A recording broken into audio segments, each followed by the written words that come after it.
after flying away from midfield as a ball dropped to begin so far the most important game in the GMC in this young season in Week 5, as the Middletown Middies are going to host the Lakota West Firebirds tonight. Joel Sackenheim along with Cheez-It, Dan Conway, and the old man, Neil Sackenheim. Glad to have you with us. Dan, it has been a while since the Middletown Middies have looked this good.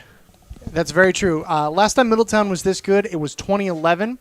They were led by senior quarterback Jalen Marshall, who was part of that ball drop, we think. And the other thing about that year was, that was the last time they beat Lakota West. The score, 47-7. Wow. Blowout. They also beat, you said, Coleraine that year? We talked off the air, right? Yes, Coleraine. It was 42-39. Shootout between the two rivals. Big win for Middletown that year. They kind of just kept the Coleraine at bay. I do not really remember that game all that much. It was a while ago. It was. I was in college. I'd kind of like to not think that a while ago was college for me. But, Middletown, that was a big win for them. That was a big year. They went 10-2. They won a playoff game. I believe they beat Moeller that year. Just a really successful year for the Middies. They had a good coach, and they have a good one today. Collie Jones, and he is in here from Withrow. Mm-hmm. He's originally from the Dayton area, and so he relished the opportunity to get a little closer to home. I believe his daughter goes to Springboro, so he doesn't live all that far away here from Middletown. And he's got the Midi Magic starting to roll again, Dan. It was interesting talking to him before the game. The look of focus, the look of intensity, the look of I'm not going to accept anything but your best. He seems like a player's coach, but he seems like a coach's coach, too, with that firm but tough love. Dan, you were looking at body language on the field before the game as both teams were stretching and warming up. What are some things that you noticed on the nonverbal communication with some of the players? So one of the kids from Lakota West tried to give me a high five before the game when he realized I was on the media. So we're just going to start off. That was Carson Stanley, the senior offensive lineman, 284 pounds. Yeah, Carson. It's a big old high five there. Yeah, I appreciated the high five, buddy. So the thing with the two teams, you can usually tell based on how body language is going. They have their backs to each other about the 40-yard line, creating what's called a wall effect, and then you have your offense and your defense warm up behind the wall so the other team can't see it. If your players are focused on the wall, patting each other on the back, getting excited, that means they're focused on their team. If the players are looking the other direction, staring at the other team, talking about the other team, that means that they're really not focused. And you could kind of get What the did vibe. You notice, Dan? Go ahead and just say what you saw. One of the teams was a little bit, hey, look at how big they are. And one of the teams was, we're here for business and we're going to win this one. Yeah, I, like you, did not notice a whole lot of Firebirds looking back at the gentleman wearing purple. They were very, very focused on their own task at hand. Even Coach Bolden on the field, we had a very, very hard time getting a hold of him, and it wasn't because he was being rude. He had his paper in hand. He was completely staring at it, looking meticulously at everything he had to do before the game. He was walking away from us. We had an assistant coach come up to us and say, do you need to talk to him? Went over to Coach Bolden, who held up a number 2, saying, give me 2 minutes. He's definitely in game mode down there for the Firebirds. You can see why Coach Tom Bolden has been so successful for all those years, both at Coleraine and now at Lakota West. Yeah, Tom Bolden is the name for high school football in Southwest Ohio as far as consistency. He has had a great run at Coleraine, and he is in the middle of one right now at Lakota West with a lot of talent, a lot of size down there on that field.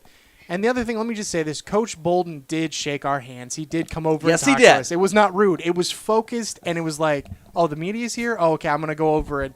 It was very kind of him to give us a little bit of time before the game, as did Coach Johnson from Middletown. Coach Jones, yes. Coach Jones. Collie Jones. That's right. So, Dan, I know you're a bit of a history buff. I will share this Civil War story with you because this is what I thought of when you were talking on the field before the game about who was looking over at home during warm-ups and whatnot. The best general for the North in the Civil War, of course, was... That's debatable. I'm gonna go with Sherman. Okay. How about his boss? Grant. Grant, I'll absolutely. give Grant. All right. So Grant is out west in Tennessee, Vicksburg, Mississippi, causing commotion, far more successful than any of the Army of the Potomac, like McClellan and Burnside and all those guys. It was not until 1864, the last year of the Civil War, that Lincoln put Grant in the East and on the field going directly against Robert E. Lee. And the very, very first battle, the Battle of the Wilderness, Grant is talking, preparing for battle with the other Union officers that had been there for 3 years facing Robert E. Lee. And as Grant is presenting all of these battle plans, all of his military support staff is looking at him like, well, you know, Robert E. Lee this and Robert E. Lee that, and you don't know General Grant. You've never squared off against General Lee before. And at some point in time, General Grant goes ballistic and tells his guys, I want to know what you're going to do to him. I'm tired of hearing what he's going to do to us. Amen. If Middletown can get a little bit of that General Grant swagger in them tonight, where they are focused more on what they're going to try to do to Lakota West, then they've got a shot, because they are underdogs in this game. If they are more like the other Union generals, where they're more worried about what Lee is going to do to them, they might meet a familiar fate to what many of the other GMC schools have dealt with Tom Bolden over all these years. That's a good illustration right there, because that perfectly describes it. Grant came in, and what he was notorious for was being this general. He had ADHD, but he had hyper-focus during battles and Yes, just the he ability did. to turn it on. You get that a little bit with Coach Jones. He had that, you know what, I'm here, I'm ready for this, and he's not going to back down 1 inch. So the Middletown band has taken the field. I don't know that we can hear them all that well through our nearly soundproof glass here in this beautiful air-conditioned booth up at Barnett Stadium. They've just added air conditioning to this. It's kind of like the ancient Greeks getting indoor plumbing. It's kind of nice. It was roasty toasty in here a couple years ago when Dan Vogt and I had to call Kings and Middletown. And I'll tell you, Dad, what this reminds me a lot of is if the Fenmont Center was a high school football stadium, it probably would feel something like this. Yeah, I remember Baden High School. That heats up like an oven. Right, but I'm talking about like the old architecture, the painted concrete. Painted concrete, yeah. So it looks like everyone's going to be standing up here for the national anthem. I know you probably won't get to hear it very well, but I'll try to stick my microphone out the door here so we can try to listen in to the Middletown Marching Band.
The Middletown Marching Band in a very unique arrangement of the national anthem. Some interesting chord structure there that you would not normally hear from a marching band arrangement. A little more complex. And a little rests in the middle of the song. Little chord changes and things of that nature going on Interesting there. hearing a solo trumpet right at the end. Yeah, right there at the end. I wish we knew the person. We can give a little bit of a shout out there, but that's Middletown's marching band for you for the national anthem. We still have about 6.5 minutes left to go before game time.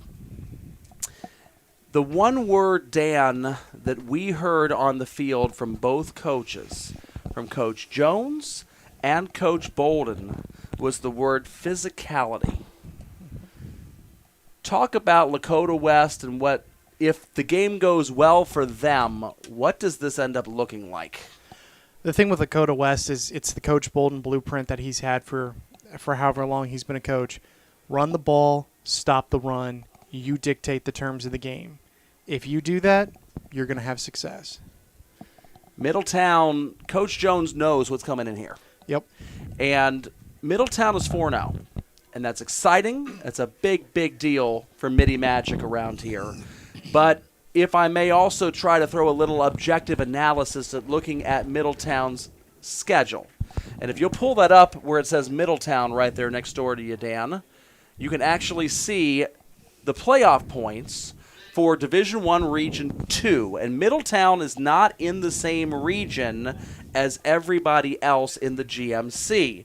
They have been pulled up north with the schools from Dayton and West Columbus. But Middletown is the only undefeated team in this region.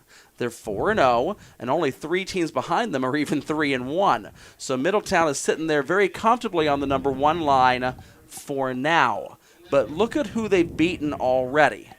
Week 2, Oak Hills, who is a little more up than they've been recently, but definitely not the kings of the GMC. You've got Colerain and Sycamore. Colerain and Sycamore are playing against each other tonight. So Middletown is going to get 6.5 points either way, and we're going to find out who the weakest team is right now in the GMC, because Colerain and Sycamore are thought to be the 2 bottom dwellers of this conference. How far, by the way, has Colerain fallen down since the coaching change as Coach Bolden's staff went here to Lakota West? But still, when you look at that schedule for Middletown and look at what lurks in the future of who they've not played yet, Lakota West tonight. They got Lakota East in Week 6 and JT Kitna. Mason always plays tough defense and is going to be stout. You've got an improved Hamilton squad, and then you got Princeton, who already knocked off Lakota West earlier this year. Middletown's last 6 games are going to be far more challenging to them than their first 4. And so when Coach Jones talks about this being a litmus test, a measuring stick type of game to find out just how good are we actually, Middletown, this is what he's talking about. Well, let me just interject here and say it like this. If Middletown wins tonight, it'd be a little bit of an upset. It really would. But the thing is this. If they win tonight, they are the 1 seed. You can book it right now in Region 2. You're already going to book it that early. I will call my shot. Oh, my goodness. All right? Now, granted, it's a big shot. But if they win tonight, they are the 1 seed, and you will go through Middletown to win Region 2. Folks that are listening in on this, that coming from Dan Conway is a prediction and a prognostication, not a set-in-stone law thing coming from me. Because obviously if you win tonight and go 5-5, then you're not going to be the number 1 seed. True. But what he's saying when he says that is, if you beat Lakota West, he's assuming there are several more wins that are coming on the heels of that because you have proven yourself to be of that caliber. And I think, Dan, you make an excellent point when it comes to that. I also want to say, usually I throw my bracket away in March Madness on day 2, so my predictions aren't always that great. Meanwhile, Lakota West, as the Firebirds take the field there on the visiting sideline. The Firebirds are currently sitting at number 2 right now in Division 1, Region 4. So if you can hit the Division 1 there, Dan, and you can see exactly where Lakota West is, they are behind Winton Woods, who has a very nice early lead in the playoff race in Division 1, Region 4. But look at who Winton Woods plays tonight. Not a lot of points available against Walnut Hills tonight, who only has 1 victory on the season. The thing about Middletown, and no, we don't know how good they are. They could be good enough to go 10-0. They could be not good enough to finish 4-6 or anywhere in between. We're going to find out a lot about the Minis. But if West can win this game, because Middletown already has 4 victories on the season, it is 25.5 second-level points. They are the biggest Harbin cow. Live there, Dan. Yep. They are the biggest Harbin cow available in this region and in the GMC at this moment in time. So Middletown takes the field. decent crowd tonight, but not enormous here at Barnett Stadium on either sideline, west sideline or Middletown's. Lots of space to sit down. Yeah, I'm a little bit surprised. I thought this would be pretty packed. This is a nice, high-caliber game. High-caliber game, very famous stadium, and it's about, a third to a half attendance. Well, let me say this. Going into this, OSHA released their top 10 for each division, right? Division 1, Division 2, Division 3. The Lakota West was ranked 7th. Middletown was ranked 8th.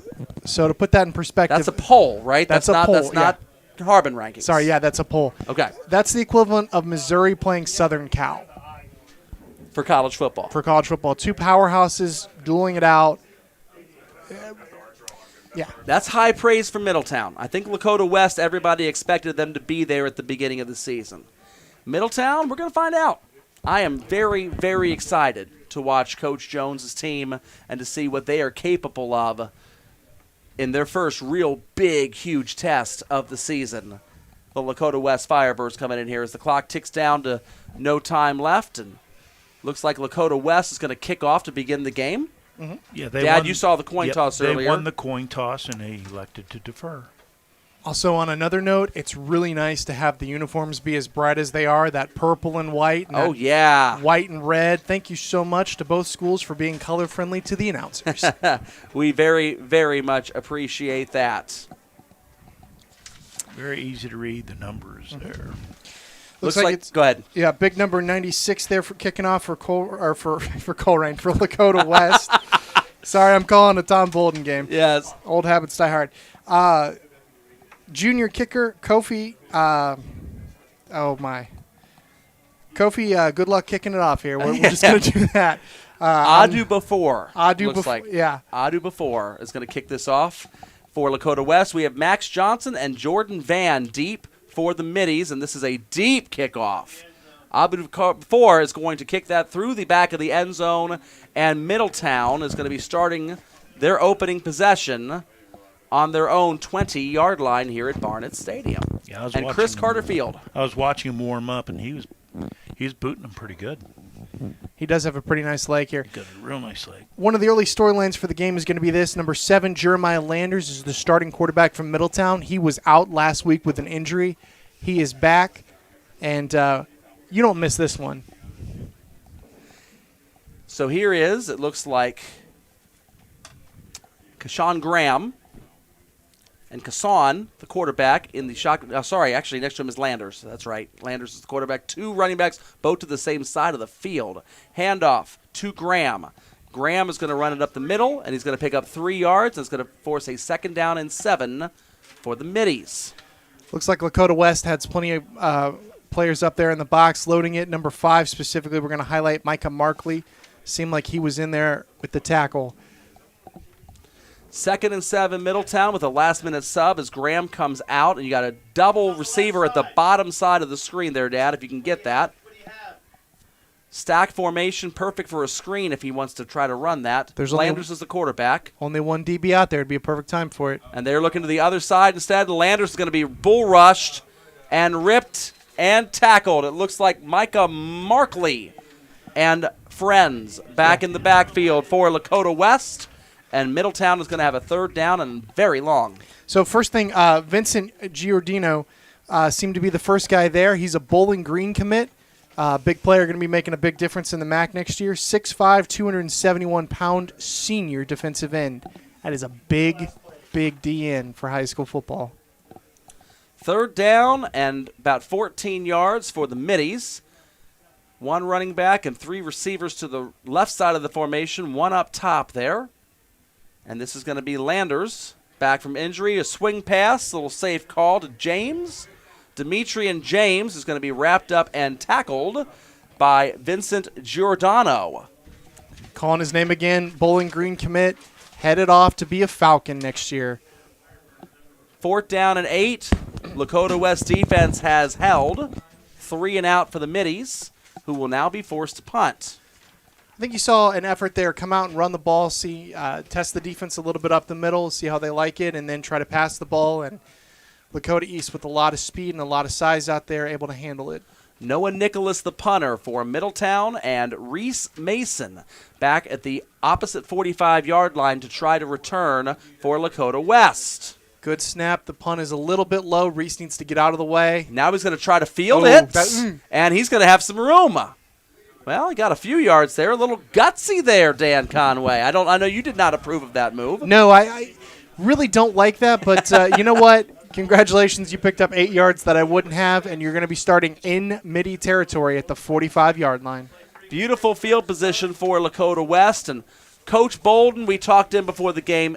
He's kind of like a pirate, Dan.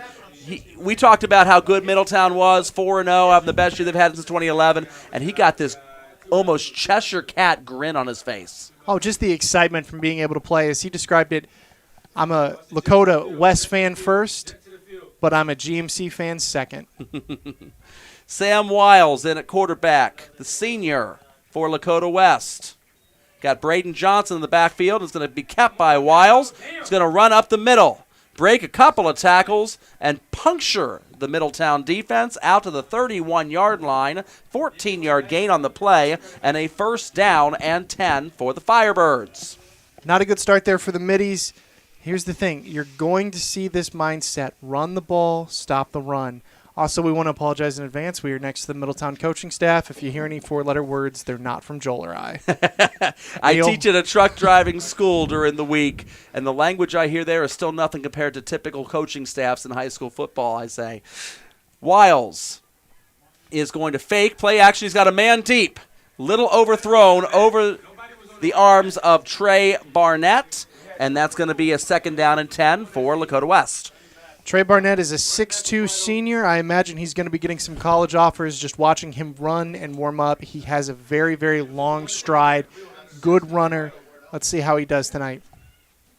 Second down and 10 for Lakota West. Here's the other thing that I noticed there. Middletown did not have a pass rush right there. The Lakota West offensive line picked up the blitz picked up the rush very effectively. Wiles in the backfield looks to hand off to Johnson. Braden Johnson is going to get about half of the yards to gain. And it's going to be a third down now. And it's going to cut it in half. It looked like number 31 right there. Braden Watkins came up to greet him, the 6'1 sophomore. Really a good-looking ball player. We're going to see what Lakota West calls now on third down and 4. And I don't know. I guess their kicker is pretty good. They are in field goal range. But they also might take 2 shots at this thing if they can't get it here. Looks like Middletown's going to be bringing a blitz right up the middle, and they do. Read option. And Wiles is stuffed by the middies. Number 7, Lamonte Chambers, and then number 22 right there, R.J. Marshall. Both of them in the backfield making a play, and that's because Lakota West was focused in on blocking big number 99, Corday Davis. Oh, Davis was so good on that play. Oh. So good on that play. And it looks like we're going to see some beef coming out for Lakota West, and number 96 coming back on the field for the kick. It's going to be Kofe. I'm not going to try to pronounce your last name, kid. I'm hearing so watch sorry. the fake from the Middletown coaching staff next door. They are not buying that this is necessarily going to be a field goal attempt. Yeah. Long attempt from 45 yards out. Good snap. Good hold. Abdu before. Oh, that is absolutely stunningly beautiful. 3 points up there for Lakota West. A 45-yard field goal. No problem for Kofi Abdu before. Looks like you've done that before. Beautiful end over end, of the ball, and pretty straight. Easily done. Mm-hmm. We have 7:37 left to go in the first, and Lakota West has a 3-0 lead over the Middies. He's a junior. You got to imagine with a leg like that, he's going to get recruited by somebody somewhere pretty soon. So far, the deal with this game has been just simple field position, really. Field position, Lakota West did pick up a first down there. 1 first down. Yep. But the defensive lines are pretty good, and this is going to be a war in the trenches tonight.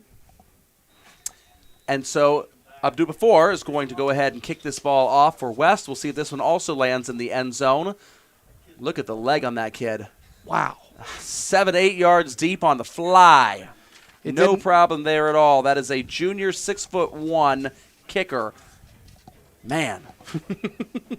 Yeah, Max Johnson and Jordan Van back there to return, but they almost didn't need to go on the field.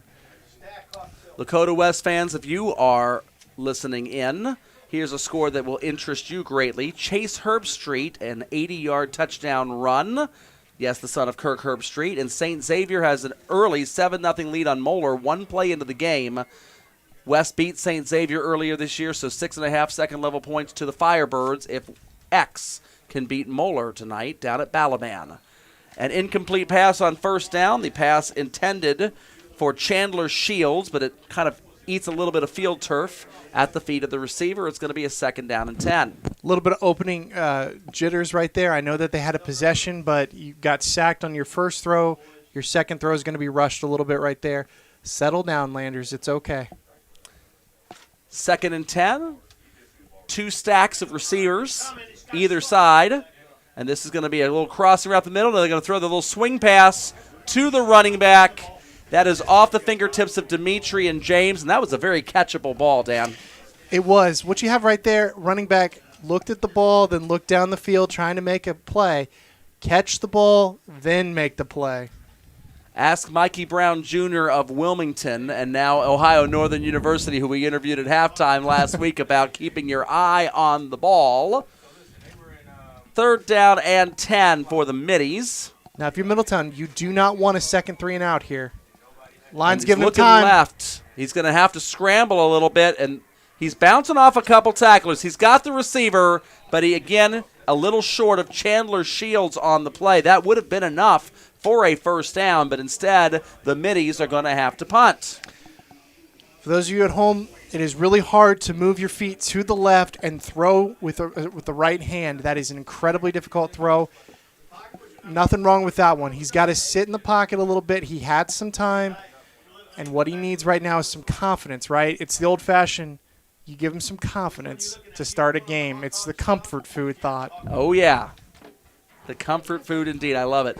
Noah Nicholas, the punter. Reese Mason, the return man, sitting just barely beyond midfield. A wobbly kick on a bounce, and Mason's not going to touch that. And that is going to fall dead, not quite at midfield. We're going to have the 2nd straight drive that is going to start for Lakota West on the Middletown side of the 50-yard line. Well, you said that Lakota West wants to run the ball and play defense, Dan. They're having the field position so far early on to be able to do exactly that. Yeah, they moved the ball back to the 50, so it's technically at midfield. But if you're starting a drive at the 40-something of your opponent and midfield, you are winning a game already. Generous spot toward Middletown on that down, but that ball never did cross the midfield stripe at any moment in time. But it's just a yard. So shotgun formation and a handoff to Johnson. No, he kept it, actually. Wiles kept the ball. Yeah. Very tricky there on that read option. Fooled the Fooled me. cameraman. Did he fool you too, Dad? I pulled with the handoff. Pulled with the running and back. Wasn't there. Sam Wells right there waiting till the last second to make the commitment into the run. Fake it, fake it, fake it, keep. Tom Bolden did a lot of triple option at Coleraine. It's not a true triple option anymore, though there are some option elements out of a spread formation here for West. Wiles the quarterback, and this is going to be another keeper up the middle. And Wiles going to punch his way through the line. He's going to gain about 7 yards. And it's going to be a 1st down and 10 for Lakota West at the Middletown 38-yard line. Hard to tell who made the tackle there. It looked like number 3 was involved, and number 3 being J.D. Singletary for the Middies. What a great name for a defensive player. Oh, yeah. Singletary. Oh, Mike yeah. Singletary. Oh, yeah. I like this kind of party. Yeah, baby. 1st down and 10 for Lakota West. Wiles in the shotgun's going to send Johnson in It's a motion. run. It's a quarterback run all the way up the middle. I don't even think I want to call that really a draw. It was more of a quarterback power. And Wiles is going to punch his way again through the defensive line for another 15 yards. And the Firebirds are on the move at the midway point through the first quarter. You could tell based on how he was lining up. He put his left foot behind his right foot. He was that was a run all the way. power to the left. Dare you to stop it if you're Middletown. First down and 10 for the Firebirds. Ball is spotted at the 24-yard line as the Lakota West offense looks all over to hand signals on the coaching staff before now lining up in that shotgun formation with Wiles as the quarterback and Braden Johnson as the running back to his left. Man goes in motion, a fake jet sweep, a dump out to Johnson, the receiver out in space, and a nice little 6-yard gain. Was that the comfort food type of pass you were talking about, Dan? That's the comfort food type of pass. Something easy, something efficient. Would have liked they ran the play clock down to 2 seconds. Oh, you're already looking at clock management this early, huh? At it. Use it. Talk about grind it. Use the time. It's never too early. Dan Vogt, I know if you're listening, you'll agree with this as well. It's never too early to start thinking about the clock and its impact on the game as we creep under 5 minutes left to go in the first quarter of play. Well, I was watching that because it took a long time to get the play called in, and I was wondering how close they were getting. Handoff goes to Johnson, up the middle. Makes a move. He's down first and goal there. Big move right there in the hole. Made a kid miss, picked up, and went north and south to pick up down to the 8-yard line there for Lakota West. We're going to have a first and goal, and I expect to see more running. Punch up the middle. I do as well. They bring in number 3, Trey Barnett. He's a senior 6'2" wide receiver, so they do have a mismatch out on the outside. They also have the size advantage up the middle. Pistol formation now for Wiles with Johnson behind him. Big, beefy offensive line. Hand off inside. Johnson's going to punch it up to the middle. He's going to be tackled just short of the goal line. Referee's going to spot him. It looks like around the 2-yard line. Didn't get as far as it originally thought he might have.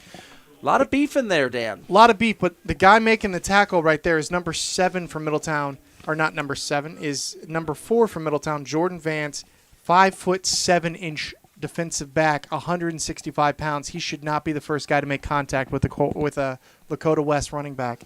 Another pistol formation. I know Dan Vogt would love to see him under center here, but Johnson's going to take this a little off tackle to the left, and he's going to be into the 1-yard line, but stopped just shy of the goal line. Is going to cause a 3rd down and goal from the 1. Braden Watkins right there stopping him from getting in the end zone. This Lakota West offensive line is pushing back this Middletown defensive line. If they're down in anxiety. You're going to see a pistol formation. I don't know if Lakota West does snap anything directly under center, but it's going to be a great time for a quarterback sneak. It's going to be a handoff to Johnson. A it's fumble. On the ground. Ball is loose. Picked up by the quarterback, Wiles.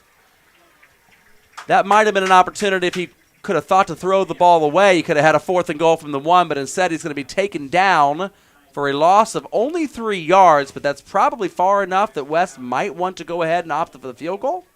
Nope, they're keeping the offense on the field. Joel, I'm on your side right there. I would kick it 9 times out of 10, but it looks like this is that 10th time for Coach Bolden. Well, here's the bright side. If you don't get this, you're giving Middletown a 96-yard field.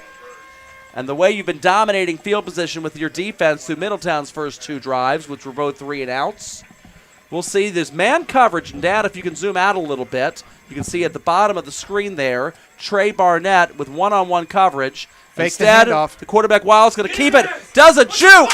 Bounces it into the end zone. He was stopped short, and then he freaked him with the old okey doke, Dan. What a run right there. You had a one-on-one against the linebacker safety, and you made him miss. That was not a bad play by the Middletown kid. That was a great play made by the West kid.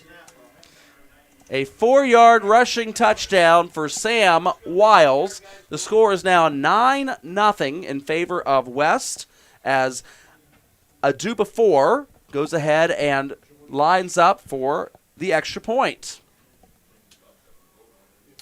Ball is down. Kick is up. That's way into the parking lot. It's going to hit somebody's car out there. Yeah, they need a net. They don't have a net there, and Adubafor is going to make him have to purchase one, I think, tonight because he's got a few extra points that might be going out into the parking lot. And that's actually where my car is parked right there behind You might have gotten trees. hit by that. Okay, hey, listen, I'm not going to say anything nice about you as a kicker if there's a dent in my car. All right? I'm still paying on it, buddy. You just got that car, right?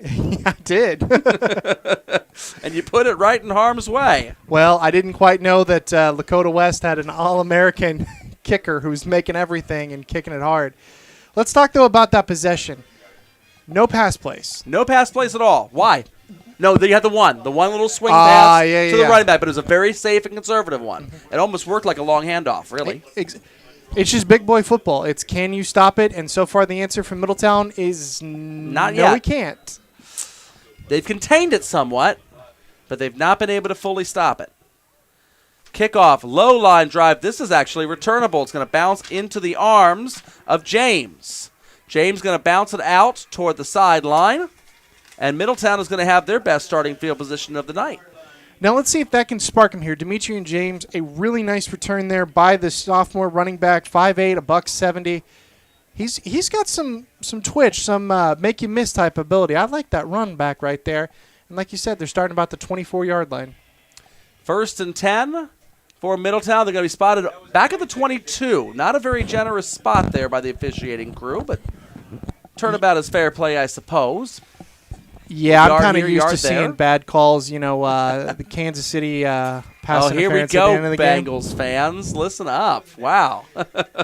Hey, what's your quarterback's name? Dalton? Dalton, that's right. That's right. Better than Bryce Young. 1st and 10 for the Middies. As Jeremiah Landers looks to get the offense going in gear. A handoff up the middle. The wrap-up is by Cam Thomas. And James has no running room with which to work as Thomas blows that play up at the line of scrimmage. Cam Thomas, junior linebacker. He can go anywhere he wants in the country when it comes to football. Just an explosive player. He is one to keep an eye on, folks. 2nd down and 11 after the 1-yard loss.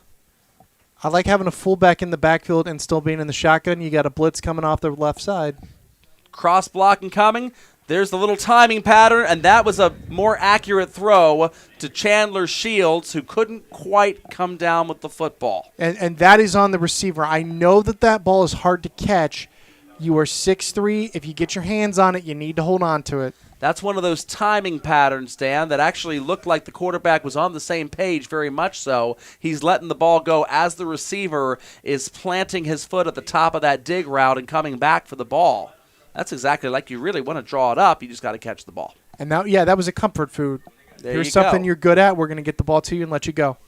The ball is interestingly spotted back at the 22. Middletown gained 1 yard on that incomplete pass because it was 2nd and 11 from the 21, and they're back at the 22 again now. Hey, refs, it's week 5. You need to have your stuff together. They did reset the game clock right there. There's 1 minute and 30 seconds left here in the first quarter. The clock was also running on an incomplete pass. Yeah, these refs let's go. Come on, guys. And the referee on Middletown sideline is realizing that as the referee with the white hat motioned to the clock keeper to wind the clock, but he should not have after the incomplete pass. So we're going to reset the game clock from 1:23 back up. It looks like, is it to 1:29 or 1:39? 1:31. 1:31. Okay. Hard to hear through our soundproof booth here. It's beautiful having the air conditioning in the press box at Barnett's. Well done, folks. It's actually almost cold in here. I'm very happy. 3rd down, screen pass. Chambers wrapped up, breaks 1 tackle, does not break the 2nd tackle. The official credit for the tackle goes to number 90, Braden Zerlinden. And Zerlinden with the stop for a loss of 1. Yeah. That's a senior right there who has been in the system for 4 years now and makes a play on a screen. I do like the screen call. I know it didn't work. I do too. Get your quarterback the ability to make a completion. And also, Chandler Shields right there, get him the chance to catch a football after dropping one. Absolutely. Give him a little confidence, get him in a little bit of rhythm into the game right now. They're going to need him. That, and it's hard to pass block on 3rd and 11 against anybody. Man. Nicholas's punt hangs in the air, and Mason's going to catch us at midfield itself, and Lakota's going to start another drive, starting in fantastic field position inside the 40-yard line. Tackle right there by number 36, Braylon Dorn. Good tackle out in open space, and like you said, here comes Lakota West with the ball at the 40-yard line. Middletown, go ahead. this is the game right here. You have to make a stop. Period. Yeah, so far Middletown has not gotten a first down in 3 offensive possessions. Let's also call it like this. They haven't had a yard. That was 3rd and 11 that they punted on. Oof. 3rd and 10 last time, 3 straight incomplete passes. 3rd and 8 on the first drive. Right. So, sorry, they've got 1 yard of offense. Well, they've got 1 yard because of the missed spot. It really should be 0 because they lost 1 yard on 2 different plays in the previous drive and yet only lost 1 yard. Yeah. First down and 10 for West at the 36-yard line. I don't know if I want the Middletown offense as my fantasy offense this week. It's a tough defense to have to play against. Play action, ball batted down, and look at Wiles not actually catch it. Is an incomplete pass. He actually had a tight end wide open on that play, but the Middletown defensive line jumping up, batting that ball down, and Wiles didn't catch it. He thought about it. He didn't bat it down. He just kind of let it hit his belly and then drop it to the ground. That tight end, Luca Gilbert, a 6'8", 238-pound tackle committed to Miami, or tight end committed to Miami. Not the Redhawks. The other Miami? The Hurricanes. The U. He's all about the U. Second down for Lakota West. And a fake handoff as Wiles going to keep the read option up the middle. He is brought down by Braden Watkins of the Middies, but not before a first down gain. About 12 yards on the play. And that might end the quarter if Lakota West wishes it to be so. Let me just say this here. Middletown, they have to set their feet better. What they're doing is they're lunge tackling, where they're just throwing their arms at the ball, trying to make a stop, and you can't do that. The fundamentals are just too good there for Lakota West. Exactly, and this Sam Wiles, he is so explosive. We'll see if they snap it here. They're not. It looks like Oh, they are. he got it off. I don't think the referees caught it at all. And it's out of bounds. He's going to gain about 3 yards. Neither official took a peek over his shoulder at the scoreboard on the other end of the field. Absolutely, the clock had struck 0 well before that ball was snapped, but they're going to go ahead and give credit for the play. And a second down is going to await Lakota West at the end of 1 quarter. It is the Firebirds with a 10-0 lead over the Middletown Middies. Dad, what are you seeing in the first quarter here? I'm wanting to see more running from Lakota, just so they control the clock. Obviously, they're controlling possession time, and that's one way we can get home sooner and get some supper. But You're hungry? I'm kidding. But, yeah, they look very good to me. And I think poor Middletown, they're struggling. It really is an uphill battle for them. It is interesting, Dad, having – you and I obviously are both Baden grads, and they went from a Terry Malone for 46 years to a Dave Worth. And the games that used to end at 9 p.m. that were 7:30 starts were now going past 10 p.m. when you adopt the spread offense after running the power T all those years. Middletown definitely with more aerial assault attempts, but Lakota West so far has kept them well under control and bottled up. And, yes, West – ground and pound, that's going to make for a much quicker game if they can keep possession. I think that's what you were saying, Dan, before the game, that's their plan. It's the old-fashioned run the ball, stop the run attack. Something I want to point out, Middletown has all 3 of their timeouts right now. Yes, they do. What that tells you is this. There's a lot of player errors. This is not a lot of bad coaching. They've been in the right spots, but they're lunge tackling. They're not wrapping up. They're dropping a couple easy passes. Yes, be physical. Want to be on the field. Want to take down the alpha. Lakota West will have a second down and 9 to start the second quarter, and here with the play-by-play is Dan Conway. Going to be 2 wide receivers to the right here for Lakota West. Snap the ball. Nope, going out in motion. Down the middle is a run. He's going to get down inside the 12. And again, you have Sam Wiles keeping the ball, running forward, and picking up big yardage there against the Middletown defense. Braden Watkins, the linebacker, once again making the tackle. I think he's probably leading Middletown in tackles tonight. I don't think Middletown loves the fact that he's leading in tackles tonight because he's wrapping him up 13 yards downfield on a regular basis. And that's also not the right position you want wrapping up. You want your linebackers leading the team in tackles. 1st and 10 here from outside the 12-yard line. Again, you're going to see a handoff. It's going to be to number 13, Kenyon Norman, and he's down inside the 5-yard line.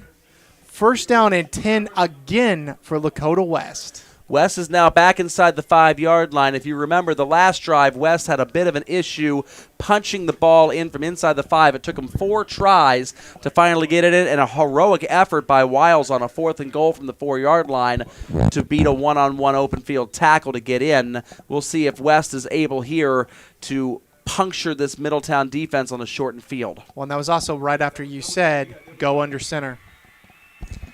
10 seconds on the play clock here. Hand off to Norman. Oh, and he's stuck in the hole right there. Big number 0. That's going to be Lamonte Chambers. Sticks him and knocks off the helmet, too.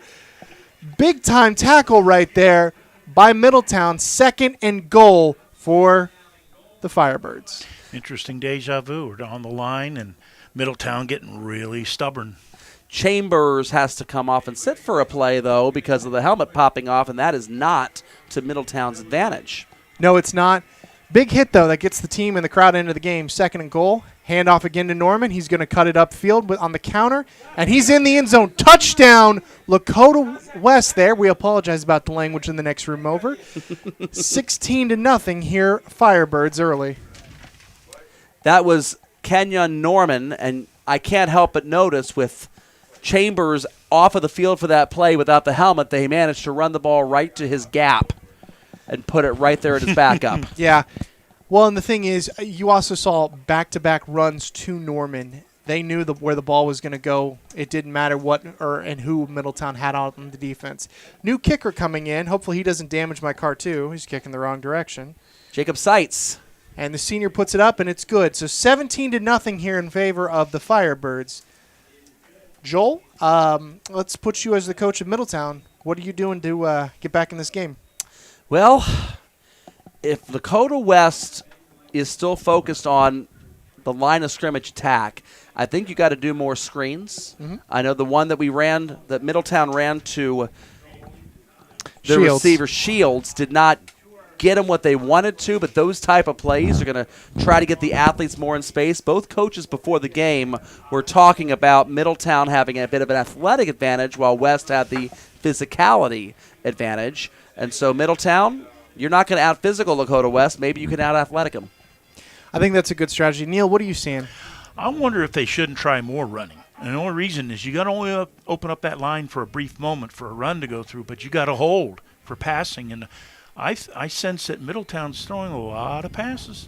It is traditionally easier to run block than to pass block as well, Dad. I think you're onto something there. Maybe. It's going to be Kofi back there to kick it off, and once again, you've got a touchback in favor of Lakota West. Yeah, but when you're behind and you run, you consume time. But maybe that's a better strategy right now. Shorten the game? Mm-hmm. And let me push back on that, though, in this. If you give up on the run and they're just going to tee off on Jeremiah Landers, he's just a sitting duck back there, and that's not a good thing.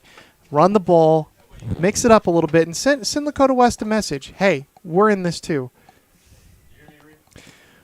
1st and 10, you're going to see 3 wide receivers coming out from Middletown. They're going to try to spread out the formation, but also keeping a fullback in with the pistol formation. That's number 22, R.J. Marshall. Coming up. Looks like there's going to good screenplay. Yeah, exactly. Let me say this. Up 17-0 right now. Middletown running a screen is almost like running the ball. I don't know. What do you think, Neil? It was a safe pass. I saw it. Like you said, comfort food, and it was completed. It's just that it was gone before he got his momentum forward and no gain. Yeah. Well, and there's just so much speed over there by the Lakota West defense. But 2nd and 10, you did complete your second pass of the game. Yep. Let's see what goes on here. Jeremiah Landers. By the way, Dan, give Giordano credit again for another tackle for no gain for Lakota West. Middletown's offense has been stymied all night.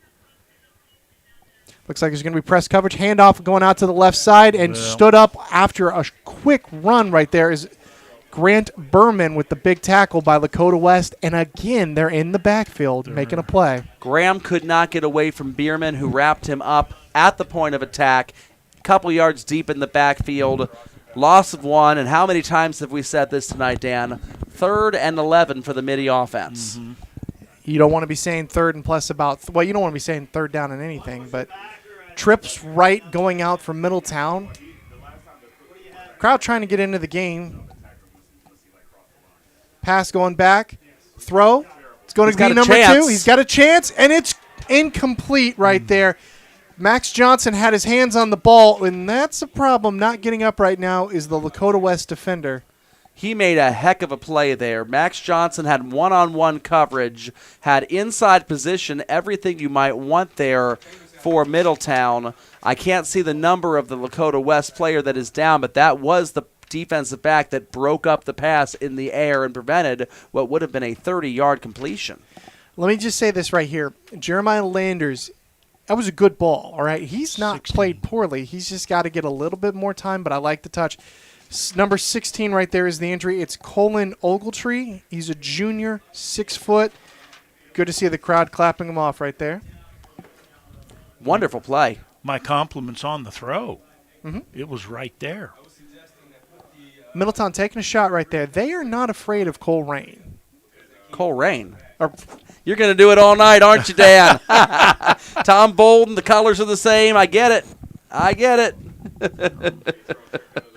4th and 11 here night. for the Middies. Got him with the punt. Good snap. Best punt of the night right there. Oh, yeah. High. It's going to be caught around the 46-yard line. And once again, good catch. field position for Lakota West. A fair catch on the play. But a flip. They're on their own side of the field. This is the first time Lakota West is going to have an offensive snap on the backside of their own 50-yard line all day. 50's in front of them now. Well, and let's also throw that back here. Middletown has not had a first down. That's true. So That's true. That's the stat of the game What's right it there. been, 4 drives so far and counting? 4 drives, -1 yards of offense. Oof. 3 drives for Lakota West, 2 touchdowns and a field goal. What else hurts? You can almost count on Lakota West is going to score. They've scored every drive they've had, even though one of them was a field goal. Middletown has been good enough to bottle them up some, but you wonder about the willpower at some point in time, too, if West continues to pummel them and pummel them and pummel them. Fake the pass. Goodness. Throwing out to number 13 right there, Kenyon Norman. Incomplete, broken up on the play by number 4, Jordan Van. Yeah, well, he almost intercepted it. It was the trajectory of the ball was really better for number 4. Van had inside position, Dad. You're right about that. And had that been intercepted, you had golden goalposts there, too. You did. Yep. If he can outrun everybody. 8 minutes and 55 seconds left here in the second quarter. It's going to be Lakota West ball at the 46-yard line. They got 2 running backs in the backfield joining number 2, Sam Wiles. Handoff going down the middle to number 13, Kenyon Norman. He's going to pick up about 2 or 3 yards and get stood up by a whole host of middies. And you like to see it a little bit. There's some fight back in the middies. Yep, they're ganging up. Say, hey, stop. Definitely don't want to get pushed around. Look like number 12 again coming down. Elijah Harris, 5'7", 160-pounder. He is not afraid of anything going on that field. So here we go. 3rd and 6, Joel, if you're Lakota West, what are you going to run right here? I would probably run the read option. Let Wiles decide whether or not to hand the ball to Johnson or keep it himself based on the read of that defensive end. Crowd getting into it here. You got motion for number 22, Braden Johnson. Pass going back. Unblocked. Going down the field. Wiles. Caught by the Miami kid, Luca Gilbert. Right there. The big 6'8" senior going up against number 12, Elijah Harris. So that is a kid who's literally a foot taller than you. I just saw him side by side, and my eyes got real big. We were next to him on the field before the game, and we were like, oh, Yes, hi sir. up there. Yes, How's sir. the weather doing? Yes, sir. Yes, sir. Yeah. My gosh. What a great throw by Wiles across his body, hitting the tight end, going into a very tight window at a very high spot. Exactly, yeah. Athletic play. Wiles that was his best play of the game. It has been, yeah. But he's been running the ball really well, too. Let's not take anything away from his feet. Motion there. Handoff to number 3. It's going to be Trey Barnett, and he's getting to the outside of the midi defense. Tackled by number 4, Jordan Van right there. And, again, another Middletown defensive back making a tackle 6-7 yards down the field. Little jet sweep action. It's good to give Middletown's defense more than one look so you can't quite guard one thing. You got to defend all of it. Different motions, different options, different counters. different holes to hit there on the run. Exactly. 2nd and 5 here coming out for the Firebirds. Ball is at the 32-yard line. There's 7 minutes to go in the first half. Back to pass, and it's caught for a first down right there. Getting out of bounds at the 28-yard line is number 18. Number 18 is Tyson Davis. He's a junior wide receiver making the most of the few pass attempts Lakota West is going to throw out there. That's an easy pitch and catch, Dan, when the defensive back doesn't want to get beaten over the top and you just plant your feet about 6 yards down the field, turn around, and hit the little button hook. And what that really is they're telling Middletown, hey, we need you to do more than just stop the run. I like it. Mix it up a little bit. Aggressive. Aggressive's the right word.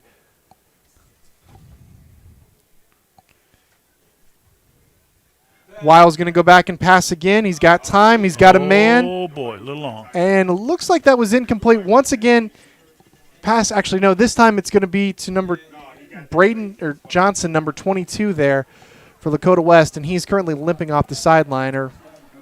I'm going to be curious when we go back and replay this broadcast, but I think he might have had a better look with Luka Gilbert, the tight end there, the one that was a little more inside on the streak pattern. Might have been his better option there. It was a little less covered. Yeah, well, also, I think throwing to a 6'8 tight end is a lot better than throwing to a wide receiver or running back out to the outside. 2nd and 10 here, 6 minutes and 25 seconds left. 3 wideouts for Lakota West. Fake the handoff. It's a screen. Stuffed out right there by number 3 from Middletown, and number 3 is J.D. Singletary. J.D. came in and he transferred from Fenwick, Joel. Oh, yeah, and they're very excited about him. He was mic'd up before the game with Chris Vogt. We were watching him taking the microphone system off there, so I hope Chris got some good audio that'll be able to send out there from pregame warm-ups. Singletary is a beast on the defensive line there, and he blew up that play in the backfield. Also, hey, 3rd and 10 here. Let's see what the Firebirds come up with. You think a pass here, Dan? It's going to be a pass. You got the big tight end. I'm looking at Luka Gilbert to make a play here. All right, motion coming in. Sam Wiles, he's got time. Takes off, and he's going to get down inside about the 12, 14-yard line. Lamonte Chambers was the one that rallied to the quarterback on the play, preventing Wiles from being able to pick up the first down. I know Lamonte and the defense have struggled a little bit here in the first half, but he, I think, has played a good game. He's made some tackles. He's been very, very physically tough. And here we go. 4th and 4. They're going to send on the beef, it looks like. Oh, they're going to kick it? Yep. Yeah, they're going to – I thought – well. I think what they have to lose, go for a 4th and 3, deep field position, no first downs by Middletown. I think they maybe want to get Kofi some time here. Hey, he's kicking in a game. 17-0. Good snap, good hold, and a great kick again. My goodness. 29-yard attempt, splits the uprights from the wide hash. Not a problem. Kofi, what a kicker. That would have been good from the 20-yard line. So, 20-0 here. Firebirds lead in the second quarter. 5:27 left. Well, so far we were thinking this game would be a good litmus test for where Middletown is on the season after playing teams like Oak Hills, Coleraine, and Sycamore. And I think 1.5 quarters into this, with 5:27 left to go in the second quarter, I think Middletown's realizing Lakota West is a different animal. They are a different animal. Here's the other thing is this. There's still 20-something minutes left of game time, right? 24 in the second half, and then another 5.5 now, so almost 30, Yeah, 29 minutes of game time. You're only down by 20, all right? Rally the troops. Let's get some confidence throws here for Jeremiah Landers and see what happens.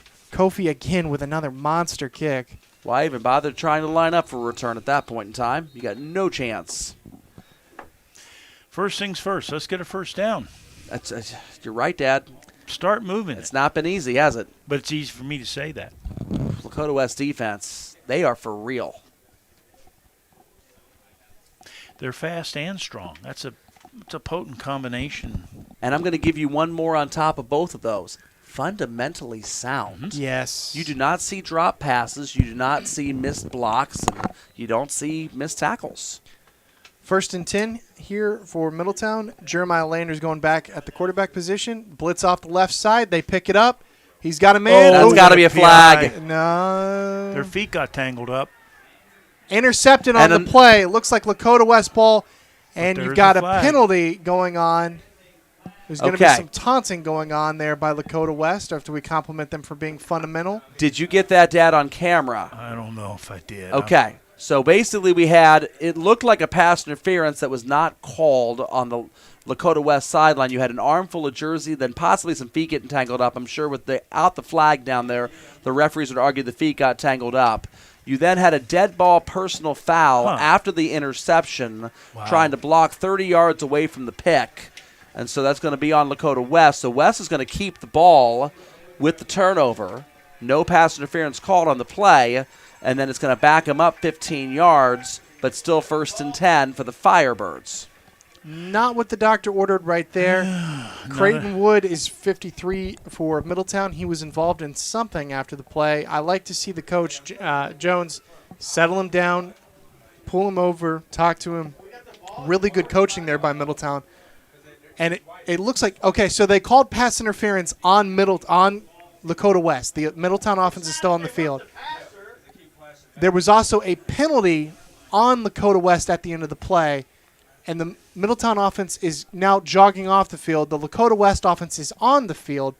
Sorry about the confusion, folks. It looks like the interception stands. Yes, there was no pass interference called on the defense on the play. Yeah. The only flag was for the personal foul alone, and so the interception stands, and then 15 yards back for West offense after the post-possession penalty.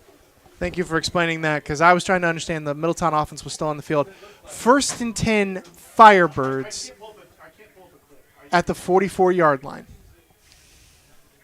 The Middletown coaches next door to us are a bit anxious about whether there was no pass interference penalty called as well there. I'm curious to see the replay when we get to watch it back at home and see how much jersey was or was not being had by the Lakota defender there, but Firebirds ball. Referees are now talking and huddling back behind the play. Getting some glare. The glass. I can see my hand waving. Yeah, it is what it is, right, Dad? We got the indoor lights on, and this is, well, it's modest. Now, if I stand this way, you don't know what I'm doing, folks, but there's a certain part of me that's reflecting onto the camera off the glass. It's green. It's my green shirt. So here's what's interesting. Listening to the Middletown coaches in the next room, it looks like the ball actually hit the ground on the interception. So basically we have not only a potential pass interference that was not called, but a ball that hit the ground is what the Middletown coaches are suggesting. And screenplay going out to the right side. It's going to be a first down. Now there will be a hold right there. It looks like on number 15 for Lakota West. Number 15 being Jaden Brogdon, the junior. He definitely got a grasp there of number 0, Lamonte Chambers' jersey, and it's going to be first and 20 in favor of Lakota West. They're still arguing about, coaches arguing about the potential interception, but it's too late now for them to do anything about that. I don't know why they're wasting their breath. Yeah, let me just say this. The Lakota West kid pretending that you caught that after the play, that is called situational awareness. Indeed, my goodness. I'm not going to, you think Bolton drills that too? Yeah.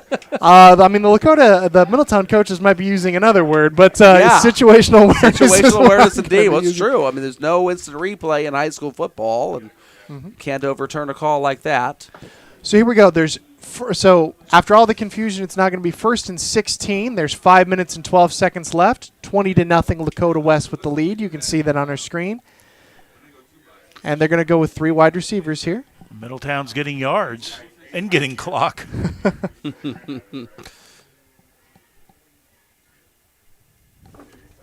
Snap back to Sam Wiles, and it's going to be a run off to the left side. Sam makes a guy miss. Another flag. And another hold, and it's going to be on number 18, Tyler Tyson Davis. Tyson, you can flex all you want at the Middletown coaches, but you were holding there, buddy. Don't look at the refs like that.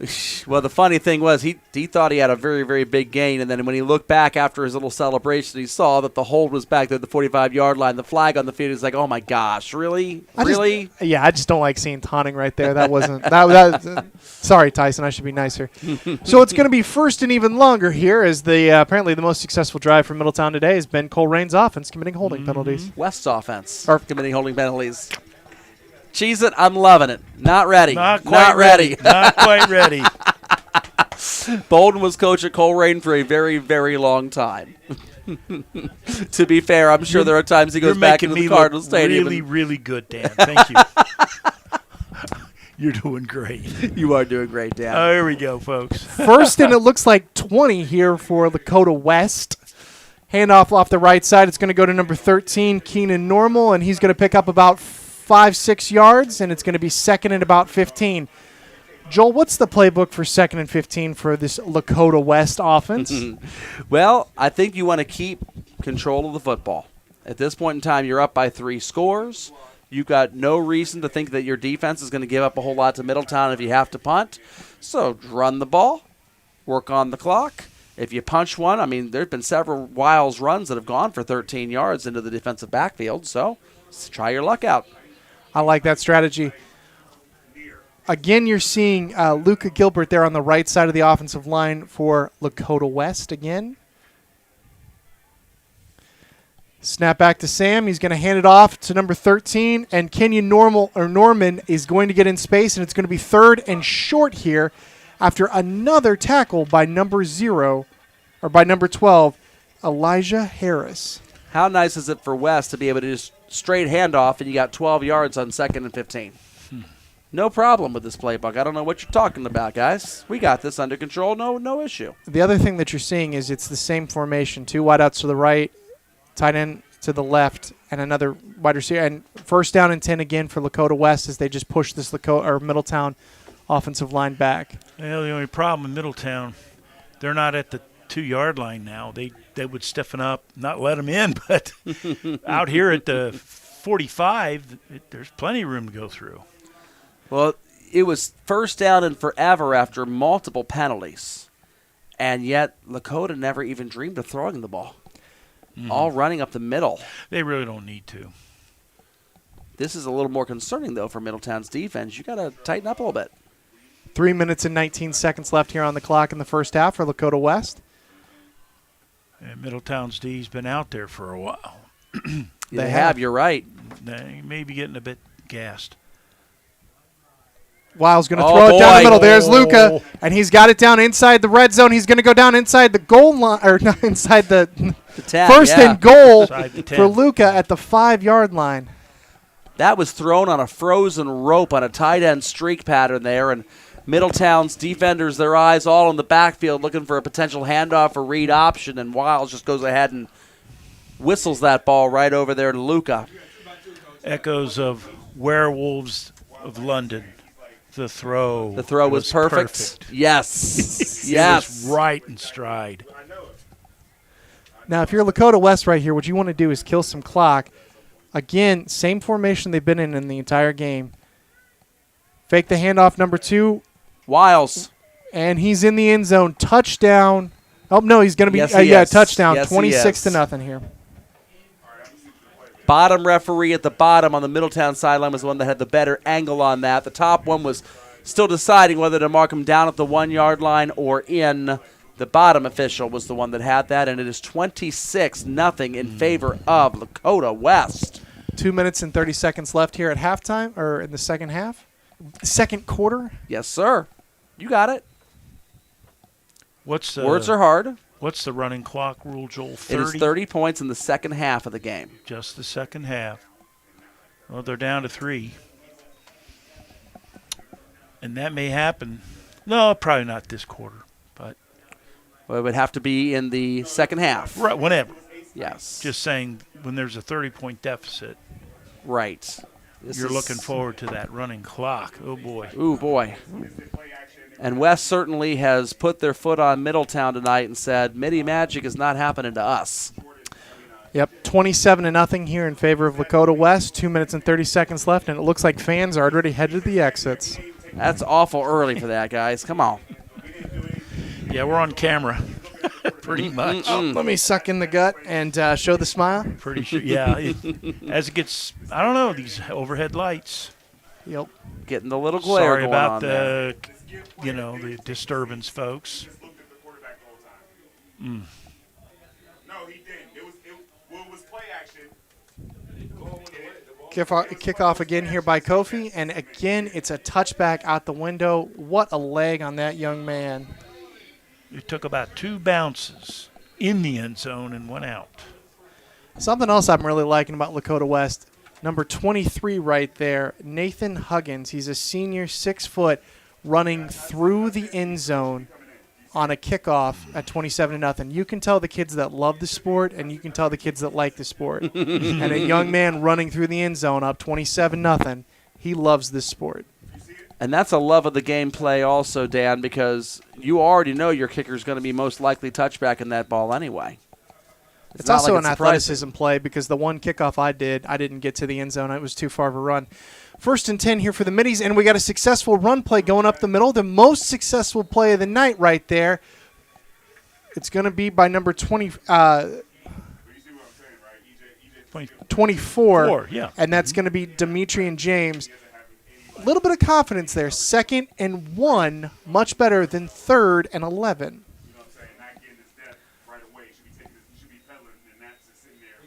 Landers' time, quick pass out to the right side, Max Johnson, and we have the first down of the game at the 1:58 mark for Middletown. How about it?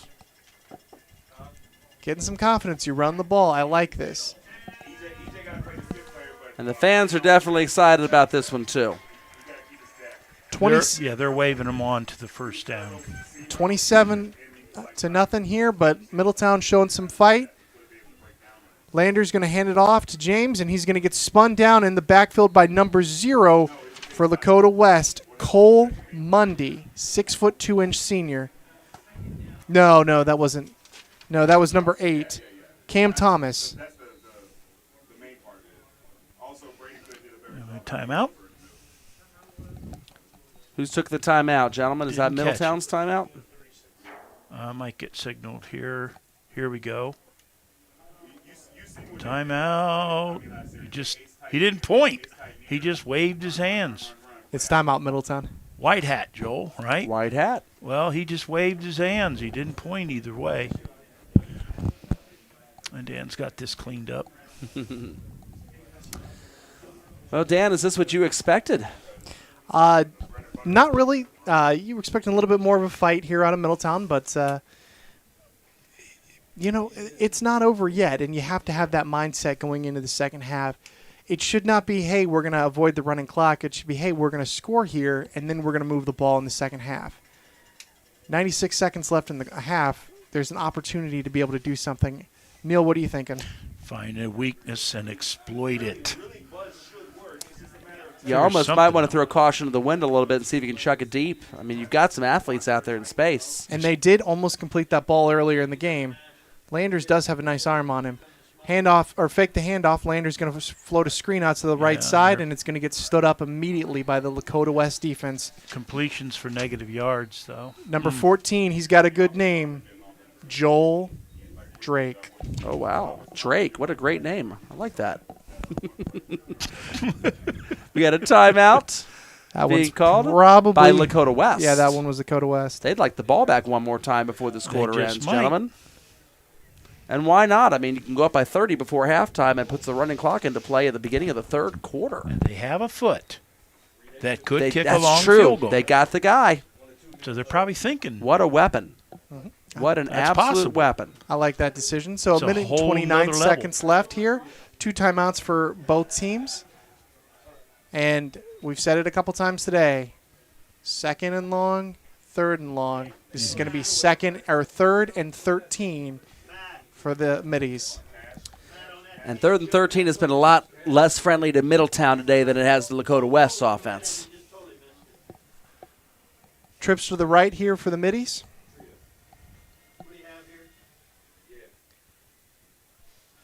Lander's going to go back to pass. He's got some time. A completion over the middle. It's going to be to number 13, Joseph Ward. Look back at the back of the play, Dad. Chandler Shields. And Landers is down, and it looks like there is some laundry on the field. And there's a holding penalty on Middletown as well. So your quarterback is down. You got a holding penalty, so that beautiful game, which would have been Middletown's best of the night, is going to be called all the way back, facing third and even longer. Getting up on the bench is going to be backup quarterback Justin Bourne. He's a 6'3" junior. And for those of you thinking we did a lot of research on that, no, we just overheard the Middletown coaches in the booth next to us. Thanks, guys. You can see Justin warming up. Well, you can't because you're seeing instead Landers walking up the field. But Justin Moore at the bottom of the huddle, Dad, is coming on in with the dreads outside the helmet there, 16. Going to be the new quarterback. Okay. For the Middies. Facing a third and very, very long with 1:21 left to go. Like still in the second quarter. Another timeout. Looks like Callie Jones is talking to the official about potentially that holding call and what was or was not seen. But now third and forever. And what's the play call here? The ball is going all the way back. What's the play? Well, you're asking me what I would call right now? Yeah. Matt Vogt, Chris's brother, hates this, but the give-up play, a.k.a. a draw. You know, try to punch it for some yardage, set your punt up, make West take one of their timeouts. I think that's probably the best you can hope for on third down and 25. Yeah, not a lot of play calls here. Especially against West defense. 1:21 left in the first half. With the backup quarterback. Justin going to come out, and he's going to have time to throw. He's going to move his legs, and he's going to actually pick up some yardage. There was not sacked. Timeout Lakota West with 1:15 seconds left in the half. They're going to try a field goal. And this Bolden is good. wants that field goal. Well, I think I don't blame him. I want to see what Kofi can do. I know it's a big lead, but this is an opportunity to learn some situational game management and playmaking. Say they're down by a point or two, and they got to set it up to try to win a game. This is similar to that scenario. So we're going to have to actually make an adjustment to our scorecard here. Lakota West is out of timeouts. So they used all three on that drive. Yeah. And Middletown has not used any. That makes sense. West has been planning this all along. And, Dad, you know, obviously you and I have coached a lot of basketball over the years. And yeah, this is exactly right. I mean, try something. No matter what the score is, good or bad, you're looking to work on something to improve your team. And here's a situational opportunity for West as Mason is at the 50-yard line looking to return this kick from Noah Nicholas. Yeah, good for practice. Good snap. Best punt of the night right there for Nicholas. That's going to go. And, boys, just let that roll. Don't touch it till the refs make you. Good decision there. That's going to kill some clock. Well, Middletown gave him some work to do. Yeah. So 1:03 left in the first half. It's going to be Lakota West ball at about the 39-yard line. Even a better scenario to practice. That's right. Well, the ball went over the head of the return man, and Mason made no attempt to go backwards. He actually signaled a fake fair catch to try to fool Middletown, but I don't know what that means if you're going to try to fool him because the ball's obviously over your head and it's going to be downed anyway. Yeah. Best punt of the night, though, out of the punter. At least he's having a good game so far. So 27-0 here. Lakota West taking over. They have no timeouts. Remember, the clock does stop to restart or to respot the chains for a first down. At the end of a first down. Yeah. I knew where you were going, Dan. Run up the middle. It's going to be pick up about 4 yards there. Clock is going to continue to run here. 55 seconds, 53. Yep. West is out of timeouts. No timeouts. Yep. Maybe they just wanted to see if they can get a punt block. Well, this is a hurry-up offense now as Wiles gets them lined up. They're going to be snapping the ball here with about 40 seconds left. Miles going to make a quick throw to the tight end. Nope. Incomplete over there to Gilbert, and it's going to be 3rd and 4. He is tall. He is tall. That'll stop the clock. That's one way to stop it.